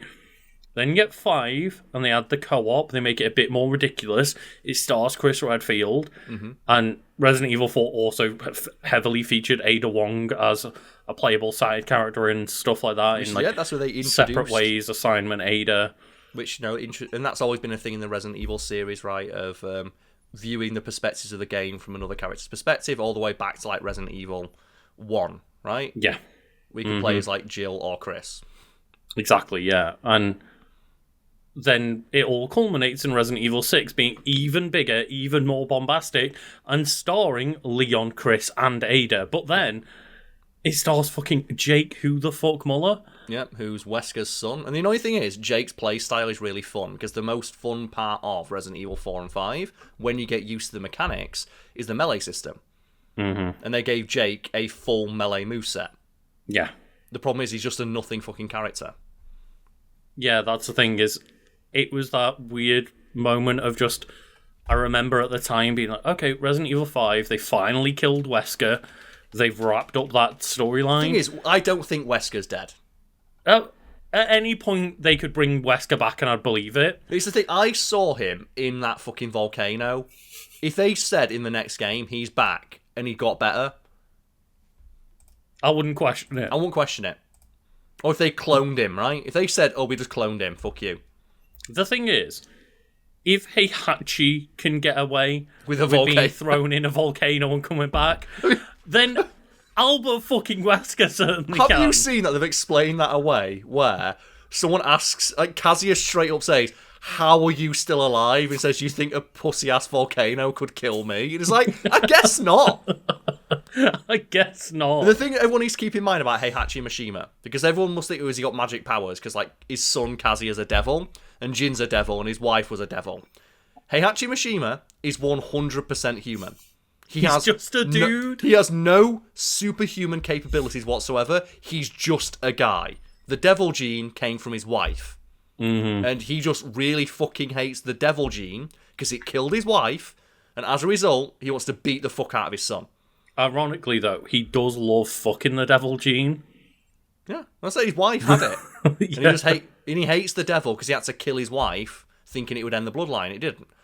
But that's it. He's just a dude, and if he can make it out of a volcano after being punched in the chest by the personification of demonic energy, Albert Wesker's fine. Wesker's got this. Like, yeah, there was also some rocket launchers involved, but he's Albert Wesker. He'll be all right. He's basically a Dragon Ball character at that point. I'm surprised they've not cloned him and brought him back. Just clone him and bring him back. And I don't know whether that's because you've got to do it one of two moments, right? You've got to do it either when Resident Evil is absolutely on its ass and you need a moment of desperation of like, Wesker's back. Yeah. It's like the break glass in case of emergency, right? It's either the break glass in case of emergency or when they reach like the peak, when they get like another Resident Evil 4 out. And everyone's like, how do they top this? Then you bring back Wesker being like, we're unstoppable. Well, do you know what that is? It's Pirates of the Caribbean, where Pirates of the Caribbean, I think the third one, which is like they all blend into one for me, but it was one of the better Pirates of the Caribbean movies, and they brought Barbossa back in the last 5 seconds. Like, the last 5 seconds of the movie is Barbossa walking down the stairs with an apple. So Remember? I think that's the second movie. That's what they and then need, the right? third movie, Barbossa is one of the captains, and they're all fucking around with each other, yeah. I forget the exact like order it goes, but you know that moment of like, oh my god, this movie's so peak. How is the sequel going to top this? Yeah. Barbossa walks down the stairs, oh, and then Marvel ripped that off. That's the thing, like everyone always forgets that And Pirates of the Caribbean did it first. that's the thing, right, is that that's basically the two ways to do it is you do it while you're on top of the fucking world and you've just put Dead Man's chest out. Yep. Or you do it when you're Marvel in Phase 5, bringing back RDJ, being like, I mean, either way, it can work. It's just, and I don't think Resident Evil really is in either of those spots because RE8 is the last one. Yes. Right? It's fine. Village was 8, yeah. It's fine. I don't think it's very good. I think they need another game without Ethan Winters. Before They really do. I think currently the reputation of the series would be way worse if it weren't for the remakes of 2 and 4. Yeah, and also like Ethan Winters is a fine character. No, he's not. Don't lie. Don't lie. He's a fine, protagonist. He's not a good character. He's a good protagonist. Will you accept that? Because I don't like his character, but I think as a protagonist of like his reaction of like the fuck is going on. Fine. I get it, but like he's also kind of just fucking incapable. Whereas at least Leon Kennedy stroke like that balance of I'm a fucking rookie and this is my first day at Raccoon City. What the hell Everyone is always forgets happening? it was his first day. It's so funny. He had the worst first day. He did, like, that's the thing. I love the remake when you go into the office and you see like the Welcome Leon banner. It's just like, oh no. It's like, oh, I hope you have a great first day, rookie. Like, here's our names and like, you know, for the puzzle and stuff. But just you find the notes of like, welcome Leon, and it's like, oh no. Like, one of the things that I want to do at some point is there's a really great artist I adore their work of. The great artist I adore the work of on Twitter, and they did some, I think it's Maddie. They do a lot of Resident Evil and Metal Gear art. And they did a great thing of like, he's Leon, and he's like not got a gun to fight like Sadler or something. And Ashley's just like, Leon, what happened to all those guns that you've got? And it's just a flashback to him just cramming his briefcase full of fish. It's like, that's Leon, right? That's the there's some humour there because I can imagine Leon doing that. I can't imagine Ethan Winters doing anything funny. I can't imagine him doing anything. No, I can't either. And those games Leon succeeded in spite of him as a character. Like I said, he's a protagonist through which you view what are quite good games, but he could be replaced by anything else. Like, he's literally a blank slate. to the point where he barely reacts to his hands being cut off. Yeah. He does at first. And then he's just kind of like, oh. And that happened. That could have worked. Because in the second game, his hand gets cut off and he does say, not again. Mm-hmm. And if they kept that tone of him just being incredulous, like he's got to keep dealing with this shit, if they made it like John McClane in the second Die Hard movie, was like, how's the same shit happen to the same guy twice? If they made the Ethan Winters just incredulous that he's got to deal with this shit, that could be funny. But he doesn't. He just doesn't do anything, really. Yeah. He's not serious enough. He's not funny enough. He's just there. But the stories that he's in, and therefore, are interesting. It is a weird thing, though, because I do kind of think that the entire franchise has kind of worked in that way to an extent, where Resident Evil 2 Leon is a little bit, silly at times, and at least he's capable, whereas Ethan is not. And that could also work. You could have an incapable character. That'd be he's bumble fucking his way around the universe, but then he gets way too competent, way too quick. Well, that to be a decent gimmick. I think Ethan Winters is just capable enough, whereas if he was a bumbling idiot, that'd make him interesting. Yeah, like the bumbling idiot he is in the first half of the game, like when he gets his hand cut off. If that was the game of every time you try and do something badass, you just lose your hand again, that could work. But he's only that for the first half an hour, and then he just picks up a shotgun, and then nothing's a threat anymore. Yeah. And yeah, that's the thing. Leon is kind of capable enough in the first game, but a bit bland, right? Yeah. And then he Resident didn't Evil have a personality 4 in the first game. The first game he was in, sorry. Of course, yeah, because his first game was RE2, but RE4 struck a really good balance where he did have a lot of personality, but then in Resident Evil 6 he became the super soldier with no personality. Yeah, he was as competent and effective as he was in RE4 with the complete non-personality he had in 2. Same like Chris, where Chris went and he just became Soldier Man, which he always was. Yeah. He always was just Soldier Man. But then crazy things would happen to him, and that worked. So having Chris just react with complete nonchalance at the crazy bullshit happening was fun. But you can't have an entire game of that. You had the goofy writing and voice acting of the first game, and things like that. It wasn't intended. There's some argument about how much of the comedic elements were intended, because a lot of it gets put down to just bad translations. But they were initially inspired by B-movies. Yeah. And that's the thing, right? It's weird because most of the Resident Evil franchise hasn't had very good protagonists. Most of the time, maybe 3 and 4. I would argue they may be the only 2 where the protagonists are actually fun characters to be. Yeah, as well, the protagonists have had wildly inconsistent portrayals. All you need to do is look at the pictures of this is what Chris looked like in RE1. RE, whatever he was in next, then 5, then 6, then 7. He's a different character every time, and his characterization is also different every single time. And I think the step from RE2 to RE4 really makes a lot of sense for Leon, because he's gone from the rookie dealing with this shit on his first day to oh no, I dealt with the Raccoon City incident, I became the president's bodyguard, or whatever he is in RE4, I can't remember exactly, but he's a Secret Service agent working for the president, right? And you can imagine that as well. You would be very little would phase you in regards to the stuff you'd have to deal with as a Secret Service agent when on your first day you dealt with a zombie holocaust. You understand why he's so unfazed by everything in 4 and why he laughs about it. We're going to send Ganado. Three Ganados? Oh no, I beat up the tyrant. Yeah. Right? I beat up Nemesis on my first day. Well, is it Nemesis in 2? Was he beat up in 2? It's Mr. X, right? Mr. X in 2. Because they look the same. It's he beat up Mr. X on his first day. We're going to send, just a guy with a potato sack and a chainsaw on his head. Oh, no. Yeah. How big's the rocket launcher he's holding? He hasn't got a rocket launcher. Well. And then RE6 just takes all the humour out of the character again, and then all of the weird, CG side movies where he becomes this invincible super soldier, as I say. Again, he's just played so straight-laced, and it's what happened to RE4 Leon? He should joke more. He should, and he was great in RE4, and even RE4 Remake kind of toned him down a little bit. But he's still really extra. When he is, when the Bella sisters do the chainsaws, and he could have taken one single step back, but he does a backflip, and no one's there. No one sees him do it, but he does it just so he knows that he can. When he sits on the throne, he hasn't got as much swagger as he did in the GameCube version. Yeah.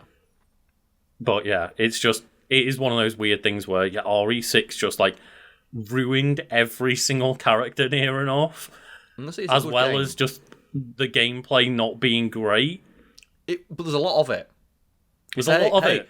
Hey, this buffet's not great, but it's all free. And speaking of a lot of it, the game sold 10.9 million units by December 2022. Single best-selling game in the entire series. Yeah, and except for RE4, if you include all the remakes and remasters and re-releases, right? I'm sure RE4 between everything has probably sold more, but at the time of release, it was the fastest selling in the franchise. Yeah, and it had development staff of more than 600 people, making it Capcom's largest production at the time. And that's probably what goes way to explain why they toned it down. It's like, why didn't they continue on this trend? Because oddly enough, a game that massive and a project that massive is just not sustainable. Well, and also, it does say here that RE6 received mixed reviews from critics who praised the graphics, AI, and controls, but criticised the execution of the interwoven campaigns and the departure from the survival horror roots of the franchise in favour of a more action-oriented style. And they'd been making that change all the way from RE3. Yes. I mean, arguably, the entire 1 through 6 is a slow but steady change to go less and less horror and more action every single time. And do you have a theory about this? How much of that do you think can be placed upon just games as a medium got better and just they figured out how to control characters better? Mm-hmm. Because like that first RE game is very scary, but how much of how scary it is can be put down to the fact like tank controls, for example, are a very contentious issue with people. Of like you go back and play and these do not feel good. Yeah, you have very little in the way of like mechanical complexity to actually defend yourself. And one really good example is, or two really good examples actually, are GameCube remakes of PS1 games, where both Resident Evil and Metal Gear Solid got GameCube remakes. And both of those remakes are criticised for being made easier by controlling better. Yeah, but it's that what a wild thing, right? Like you have more control over your character, so the game is easier, which means that the difficulty, and in a horror game, the difficulty is part of what makes it scary. The threat that you might die at any moment if you press the wrong button. It suggests the fact that you're it was artificial. Constantly hovering on like one shot left in your gun, right? Yeah. And it's just you end up in a situation where you're playing Resident Evil, but you're not that scared because you're hoarding ammo because all of a sudden you can aim way better, but the game isn't balanced as well. And I know Twin Snakes is it's definitely... the camera as well. It's the camera in Twin Snakes that fucks it up. Yeah. But that's part of making the controlled experience better, exactly, right? Yeah. But I do think that's an interesting point that often gets overlooked of. Did the games... They obviously did steer more towards action, but also you just had more control over your character. Yeah.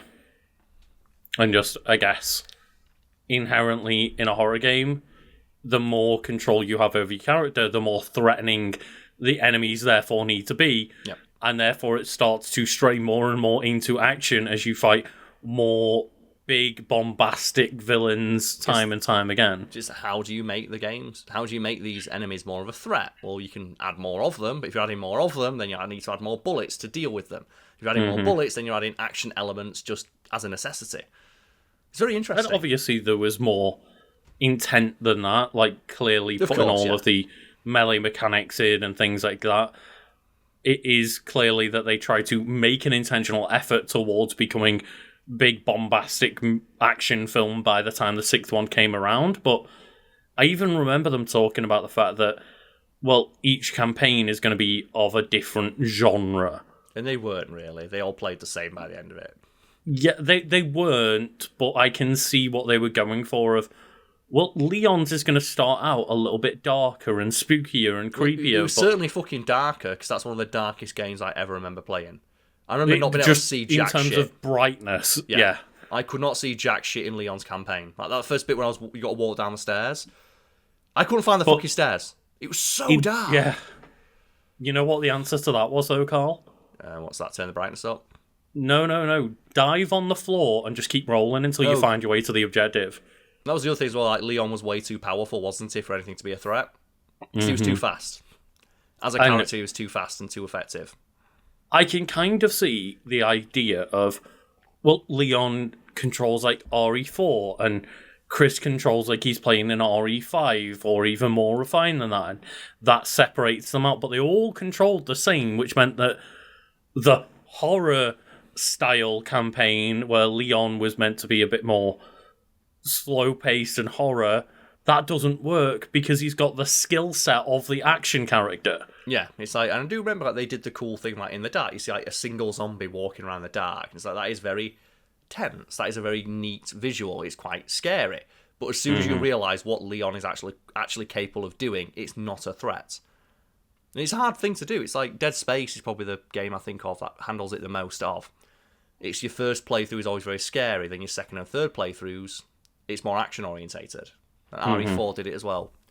Like laid the template of the first time through RE4, you probably are hugging the walls and walking slowly and like taking pot shots at enemies and panicking the entire time. Then your second time, third time through, then it's an action game. But it's difficult. Yeah. It's difficult to balance that. It really is, yeah. And I get, and I kind of, I would praise the ambition of this game. Of course. That's the one thing you can't say is they didn't try. I said 4 different campaigns with 8 different playable characters. Mm-hmm. That alone is worthy of just, hey, I've got a couch co-op in a 60-hour campaign from start to finish. Fuck yeah, let's go. And both you and I are in agreement where, yeah, RE5 may have tonally and plot-wise and stuff might not have been the best game. I consider RE4 a much better game than 5. Much tighter experience. However, we both really enjoy 5. Yes, 5 is still the game I have more fun with. Because guess what? It's, controls a bit better. It has a bit more abusable systems in terms of, like, invincibility frames and being able to reload while you're climbing ladders and stuff like this. Which, to be fair, Chris could do that. Yeah. He's that good. So there is a higher skill ceiling in 5, but also it's got co-op, and co-op inherently just makes things more fun. Exactly.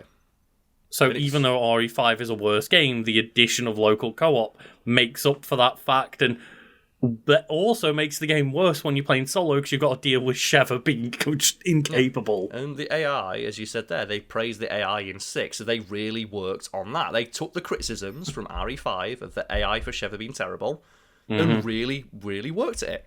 And I remember the AI partners in 6 being very useful, very helpful. It just wasn't that fun a game for me. No, I think it just inherently, I think the reviews are right of just going way too hard in on the action and kind of ruining the entire tone of the franchise. But also the action wasn't really that great. It was like... No. Because you don't actually have a lot of player input on the action that's happening. Mm-hmm. And it's a trick that really falls flat when you realise it. And maybe that's just me being overly nitpicky, but the moment I realise that all the action is I press a button and I see a big bombastic cutscene, I'm not actually impacting the story in any way. Then also just, I remember the 4-player segments just being awful because it's really hard to design a Resident Evil game for 4 fucking people. Because if people don't remember, there were segments of the games where the campaigns would intersect, and there would be moments where, this one chapter is going to be a 4-player chapter. And you could occasionally get other players, right?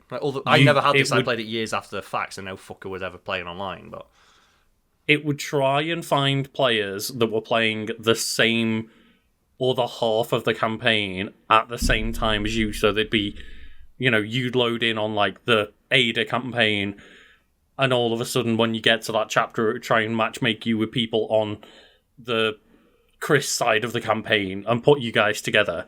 And Capcom have been trying that for years. They tried to do that in Devil May Cry 5 as well, and it never worked.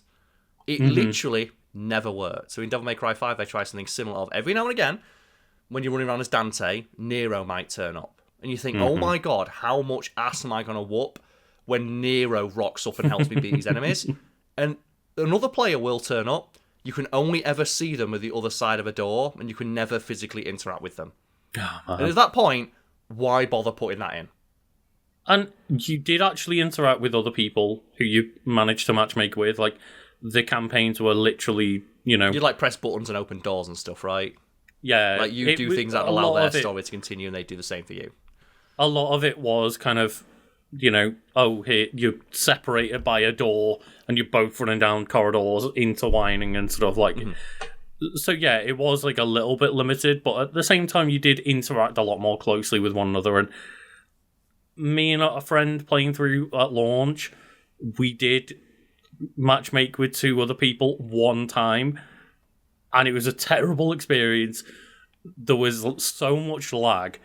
That's and the other people yeah. had no idea what they were doing, and it was an awful time. It's like I said, it's like Devil May Cry 5. I think there's one mission in the entire game where the other player actually gets to help you, and I think that was the first time they did it, and they must have never been able to get it to work properly, because this is a character action game where you need a rock-solid frame rate to play properly, and I think they must have just never figured it out, but then not wanted to take the feature out for whatever reason.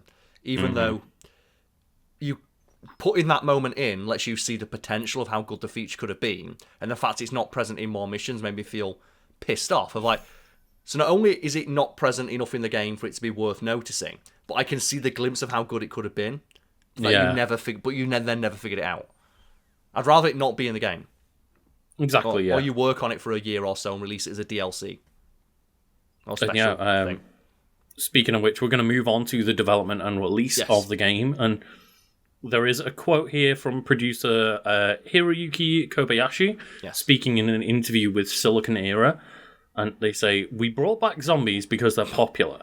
Based on feedback from Resident Evil 4 and Resident Evil 5, the fact that there weren't classic zombies in those games and people really wanted them. We tried to respond to the requests and put them in the game." Because I never really gave a shit about the fact they weren't zombies, and I know that's the thing. Because when we think, me and you play through RE4 Remake and stuff, people are like, they're not zombies. Like, they might as well be, though. I know they've got a different name, but they're fucking zombies for all intents. Do people really give that much of a shit that they're not literally zombies? It was at the time, I remember it being a piece of feedback, is that people were really annoyed, especially with the Ouroboros. But they act like zombies. Just because they're not literally zombies, they functionally are the same thing. The only time I can see that complaint working is for RE7, where they're moulded, where they don't act like zombies, they don't look like zombies, and they're visually uninteresting.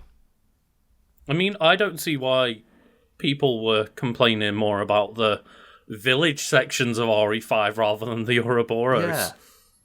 It reminds me of when you talk about Breath of the Wild and people bitched and moaned for years, still do, that the game doesn't have dungeons. And even though it totally does, it's just now the puzzle-solving elements of a classic Zelda dungeon are now spread out over the entire game world. And their complaints literally boil down to the fact there's not a literal dungeon in the game. Yes. And is that really the complaint of, like, they're not zombies, but they act like zombies? It doesn't matter. They're the same thing mechanically.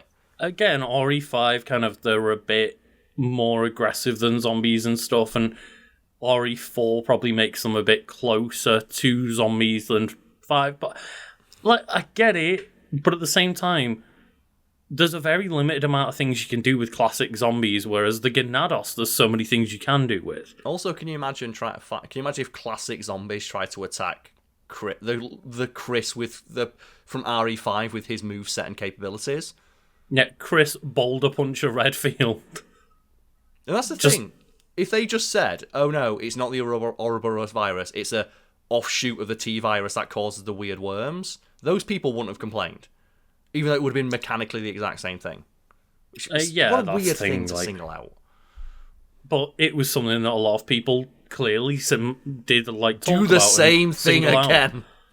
Yeah, it's wild because like classic zombies are not as interesting because they can't have all like the weird transformations that the thing is, they can. Gyanados and Ouroboros do. Like, but they can. They, like, I mean, the they Tyrant and Lickers and stuff, but, right? It's established that the virus mutates and creates all sorts of crazy bullshit. But that's clearly not what they're referring to. They're talking about zombies. Okay. Specifically, they're not necessarily talking about like Lickers and stuff like that, but because like Lickers were in 5. Yeah. Lickers were fucking everywhere in 5. It was fucking too annoying. Many. What's the thing? It shows how much more powerful Chris was, right? How many more they had to introduce to be a realistic threat. Mm-hmm. But yeah, like, you know, classic zombies, they can't wield weaponry, they can't work together in groups or anything, they can't have all these weird transformations, and it's less interesting, especially when you are going down this more action-based route. It's also as well very limiting. That just seems like it's an argument of semantics. It is, yeah. Because like I said, they could have just said this version of the zombie virus makes the zombies act. It leaves them with more higher brain function than other versions, so they can do this. The T virus evolved. Yeah, done.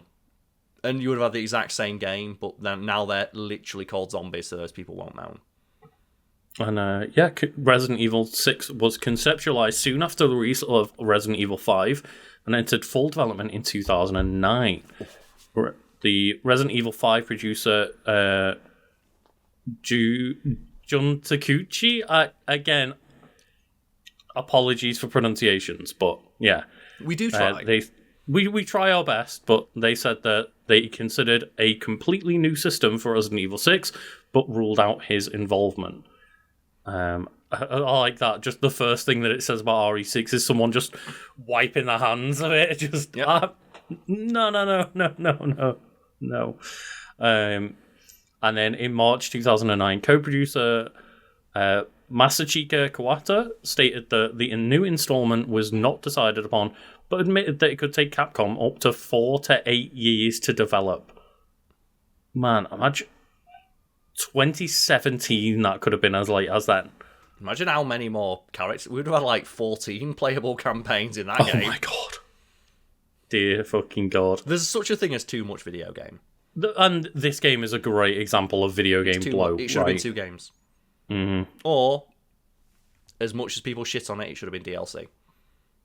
Ada's campaign was always like a little extra bit. Ada's entire campaign could have been DLC. And there was a DLC campaign, I think. There was another entire campaign that was DLC. Okay. So one of the things for DLC, which, remember, at the time, good old classic Capcom, was on-disc content that was labelled as downloadable content. Yep. But they did, after fans figured it out and there was a public backlash, they did release a patch in 2012 to release the downloadable content that was already on your fucking disc free of charge. Thank you, Capcom. Thank you so much for giving us access to the content we already bought. Such a weird developer, because they've always been at the forefront of the absolute nonsense. Like, never forget, Capcom, for a while, toyed with the idea of discs where you could only make one save. For RE5, The Mercenaries on 3DS, that game, you could only create a single persistent save file. Yeah. And there was no way to reset the save file. And they claimed it was some bullshit reason of, well, it's an arcade game, and when you go to an arcade machine, you don't want, like, you want to try and beat the previous person's high score, and then everyone else is like, you're just toying with the idea of making games you can't resell, right? Mm-hmm. Because you can't resell a game if it only has if it has the previous person's save file on it, right? And they walked that idea back. They were also one of the early proponents of on-disc DLC. And the name DLC, downloadable content. Well, Carl, you had to download a new key to unlock the content from the disc, so that counts, right? The nonsense, man, like Capcom. And it's weird looking back now, where Capcom's in like this new golden glorious era of Capcom being one of the best publishers around right now. Cap God, that's what they call it, Cap God, they're back. And it's that weird, just like mid to late 2000s going into the early 2010s of just, Capcom, what the fuck were you up to? But yeah, the patch included new camera controls, a new difficulty mode named No Hope, and an option to play Ada's campaign without having to complete the other 3 campaigns first. Oh, because that was the thing, so, you'd beat the 3 campaigns, and then you'd unlock a 4th one? So it was like they gave people a campaign for DLC, but it wasn't that. It was that they unlocked Ada's for free rather than making you beat the 3 other campaigns first. Okay. Still, 4 campaigns. That's too much. And it added an additional co-op partner for Ada's campaign, simply called Agent, who, unlike any other character in the game, cannot interact with doors and treasure chests, and also disappears when cutscenes are triggered. So that means just Ada's followed around by a fucking ghost. A ghost that can shoot zombies. Could that be more obvious that they hadn't finished making that? Mm-hmm. Oh god. And who's your favourite no-name Resident Evil character god. then? And is it Tofu? Well, Tofu has a name. Well, like, the not no-name, like just the complete jobber goober character no one ever talks about. Because you have like Special Agent Hunk, but then there's like the nobodies from Operation Raccoon City. Oh god. Remember those? Do you want to look up their names?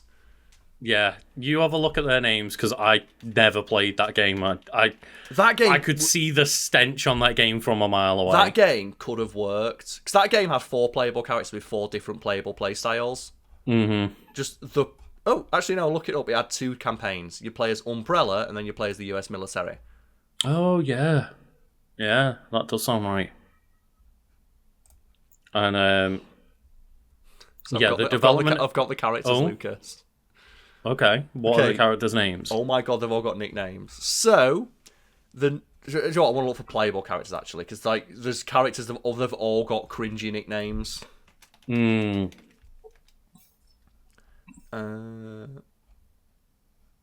the playable characters? I want playable characters. I don't want the list of characters or like the IMDb page. You want just the characters that you play as, yeah. And I'm trying to find them. No, because it's just coming up with like the full-on list. Well, Carl, while you go through that, I'll just give people a quote here. Oh, no, I've got them. No, wait, okay. this is a different game. What game's this? The fuck? Like, they all had like super cringy names. Right, Carl, you find that. Yeah, okay. I'll go through this. Go for it, yeah, because I can't find... Like, what the fuck? Why is this not a list of the playable characters? How dare you? So the development of the game was led by Hiroyuki Kobayashi, who stated that Capcom was aiming to deliver the most impressive Resident Evil title ever, both in terms of scope and production values. And it sounds like they certainly did that in terms of just pure scope and production. Yeah, maybe they did release the most impressive Resident Evil title ever in terms of that. Yeah. Very specifically. I've got him. So one sec. Okay. I just want you to know, Carl. Yes. That they also asserted the game was meant to take an approach to evolve the series. Well, it did. There's a lot they changed. It certainly evolved it, but then they had to devolve the series right after. Just strip it back to basics. Just put someone in a spooky mansion and have weird shit chase them. Yep. But Luke, I've got give us those names, Carl. Right, so this is the USS Delta team, headed by Special Agent Hunk. And they all have their own cringe-ass nicknames and their roles. Okay. So they include Lupo, who is the assault team leader. Then we have Vector, Recon, Bertha, Medic, Spectre, Surveillance, Four Eyes, their field scientist, and Beltway, Demolitions. And I'm just going to send you, Lucas, the screenshot of like, did you remember how fucking cringe-ass these characters were? And I don't know what year that game came out, but that seems like it should have been rife to have a crossover DLC with Call of Duty where they added Ghost. Well, that's the thing, they all look like Call of Duty rejects. Can you tell that Ghost was a popular character when they made this? Because they're all wearing gas masks. Yeah. Including Bertha, who's wearing a fucking like SS like Dr. Mengele coat. Yeah. But the only cool one is Four Eyes and Lupo. They're the only cool designs. Do you not like Edgelord Vector over there? No. I did like Beltway, because Beltway had a robot leg. I didn't like Beltway. The detail of like, just, a character who just has a leg missing. Mm-hmm. And they talk about how they might have been the single most competent people in the entire Resident Evil universe. Because between them, they kill like 40,000 like BOWs without losing a single member. Which is weird, right? Of like, these absolute fucking goobers are the single most well-trained people in the entire universe. You say that, Carl. With the amount of times I've played RE4 Mercenaries, I think Leon Scott Kennedy's taken down more. Oh, it is what they... Okay, in terms of like what they're able to do, who do you think is the most competent? Because it's annoying that it might be one of these goobers. I mean, not if you watch those CGI films, it's Leon. Really? You think CGI Leon could be... CGI Leon might be the most impressive in CGI all of Leon RE.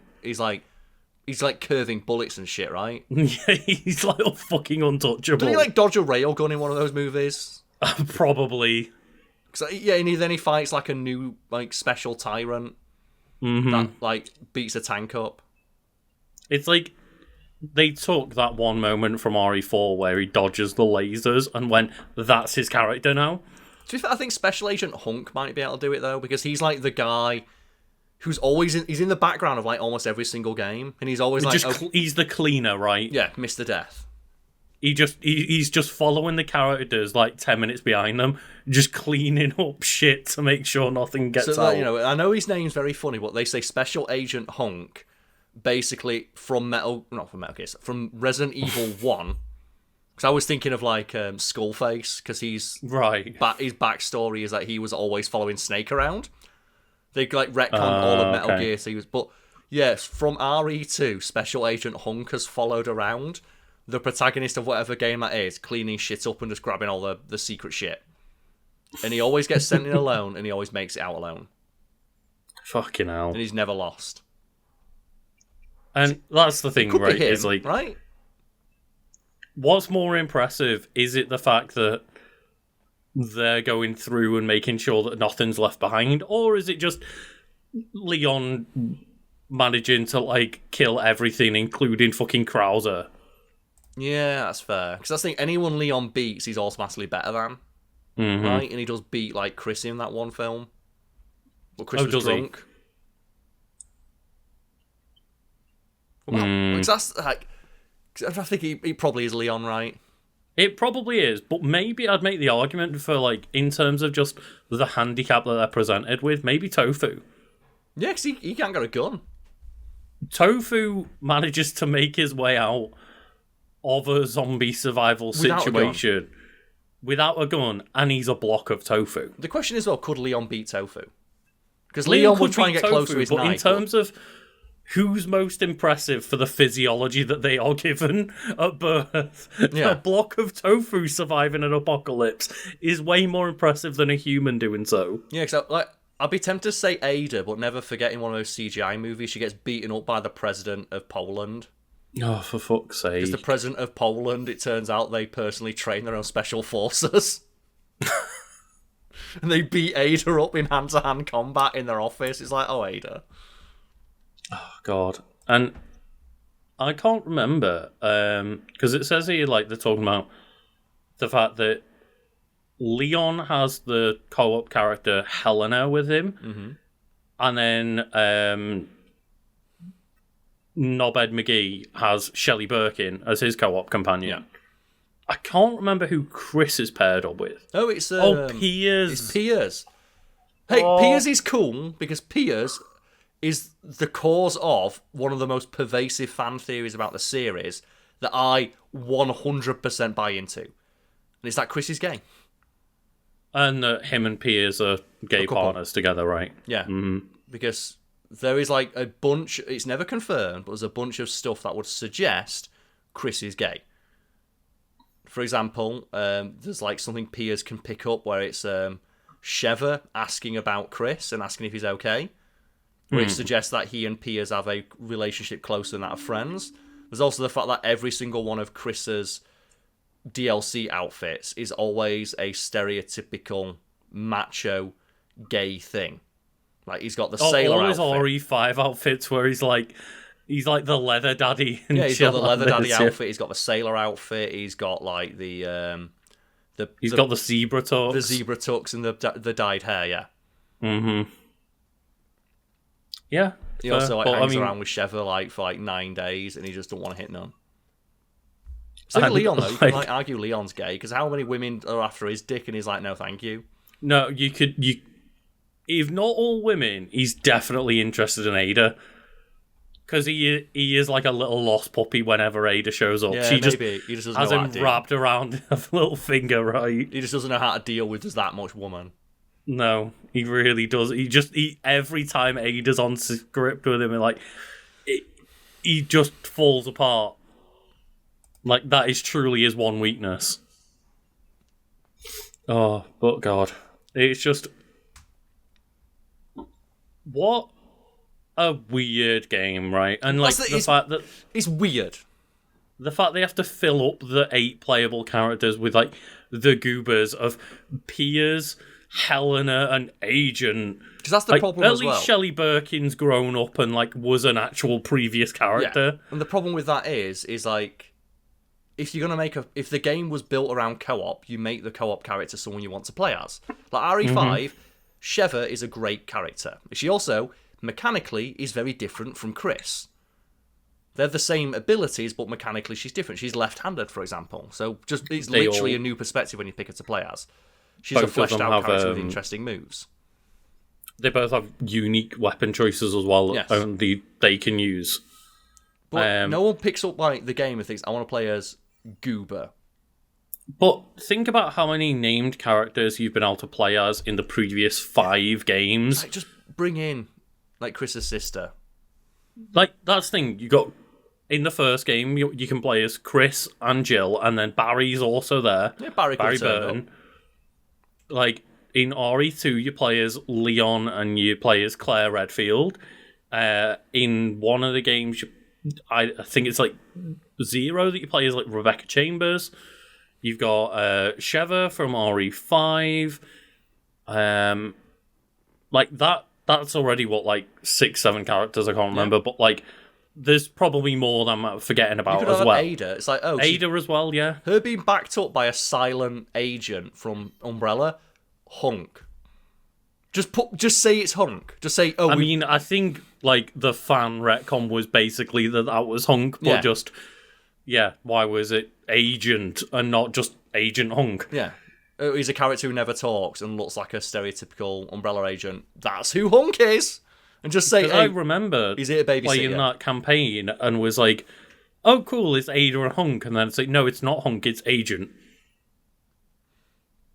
It's like, great. And yeah, there's a couple of other characters that I'm probably forgetting because I didn't play like 0 and Outbreak and things like that. And there's Carlos in 3 as well, right? Yeah, bring him in. And then Josh from 5. Like, there's so many characters. And Shelley being brought in as like a grown-up, where she was a kid in 2. But there's just so many characters that they could pull from. Like, we named off the top of our head like 10 there that make sense. The fact they could have brought back Josh and half of the cast is like just new dickheads that no one cares about. They should have brought Sheva back. Yeah. And now had Sheva being like the story of 6 is that Chris is an alcoholic. And he's like out of work, right? Because like they do have that great cutscene as well where it's Chris in a bar and he starts a bar fight and everyone in the bar stands up with a gun. And it turns out that the BSAA has been sending people around to follow him around, waiting for him to just stop being a sad sack of shit so they can bring him back in. The thing is, they all forgot that Chris was packing 2 guns the entire time. Well, that's why they say that's what is really funny as well, because like Chris gets drunk and starts a fight, and it realised the subtle thing of people were following him the entire time, waiting for him to stop feeling sorry for himself, but also they need to send an entire squad of people to take him out if in case he went bad. Because like he's like an entire squad on his own, even when he's like half pissed. And that should have been Sheva. Sheva should have been the one who brought him back. Or his sister. Let him take his fucking sister. I mean, yeah, right. Like Chris and Claire being in a co-op campaign together. And Chris can try and get her laid. Continue that Redfield bloodline. And then, like, you know, you could have easily had Jill Valentine there teaming up with either Leon or Ada, or she could have been the 4th campaign instead of Wesker's illegitimate child. And like the fact that as well, it's not just is Wesker's kid, it's Wesker's kid that has never been mentioned ever before. How much? Never implied that Wesker's even got laid in the past, let alone had a fucking kid. Here's the thing as well, because like Jake as well, he's like emblematic of that era of video games where it's just guy with shaved head, and we already had that in Chris. If Jake would have just been gender swapped, Would you think? Because I think would that have not saved the character, but at the very least, it would have been more visually interesting. It would have been a bit more interesting than generic white forgettable dude. Yeah, if it had just been a girl, and you'd have had like a girl doing crazy bullshit Wesker moves. That would have been more memorable than the guy I keep forgetting exists. Yep. Like, he is literally just mid-2000s generic protagonist. He looks like every protagonist in that era. Mm-hmm. And you've already got that in Piers as well, because that's what made it funny, because Piers also has that exact super forgettable shaved head military white dude design. Yeah. And then the third one is just another bland, forgettable, literally not even named male character and agent. Yep. The only one that you could say is at least like slightly different is Helena. And it's like, remember, Capcom, women exist. Just wild. And that's the wild thing is that, okay, Ada's one of the playable characters, but the fact that you've got some of the best known female protagonists in all of gaming in Jill Valentine and Claire Redfield, and neither of them are any of the playable women in this game. Do you know what they should have done? They should have said, fuck it, put Dante in. He was already bullshit enough, right, with all the crazy crap happening. Just put Dante in. Why not? I mean, they mention as well that, of all things, it got Left 4 Dead 2 crossover DLC in the PC version. Sure. And it's like, cool, yeah, it added two main characters. Added the main characters of Left 4 Dead 2 and two monsters from Left 4 Dead 2 to the PC exclusive The Mercenaries No Mercy mode in RE6. Cool. Mercenaries is a thing that Capcom should 100% double down on. Why is there not a dedicated Mercenaries game? We keep saying it every time we mention it.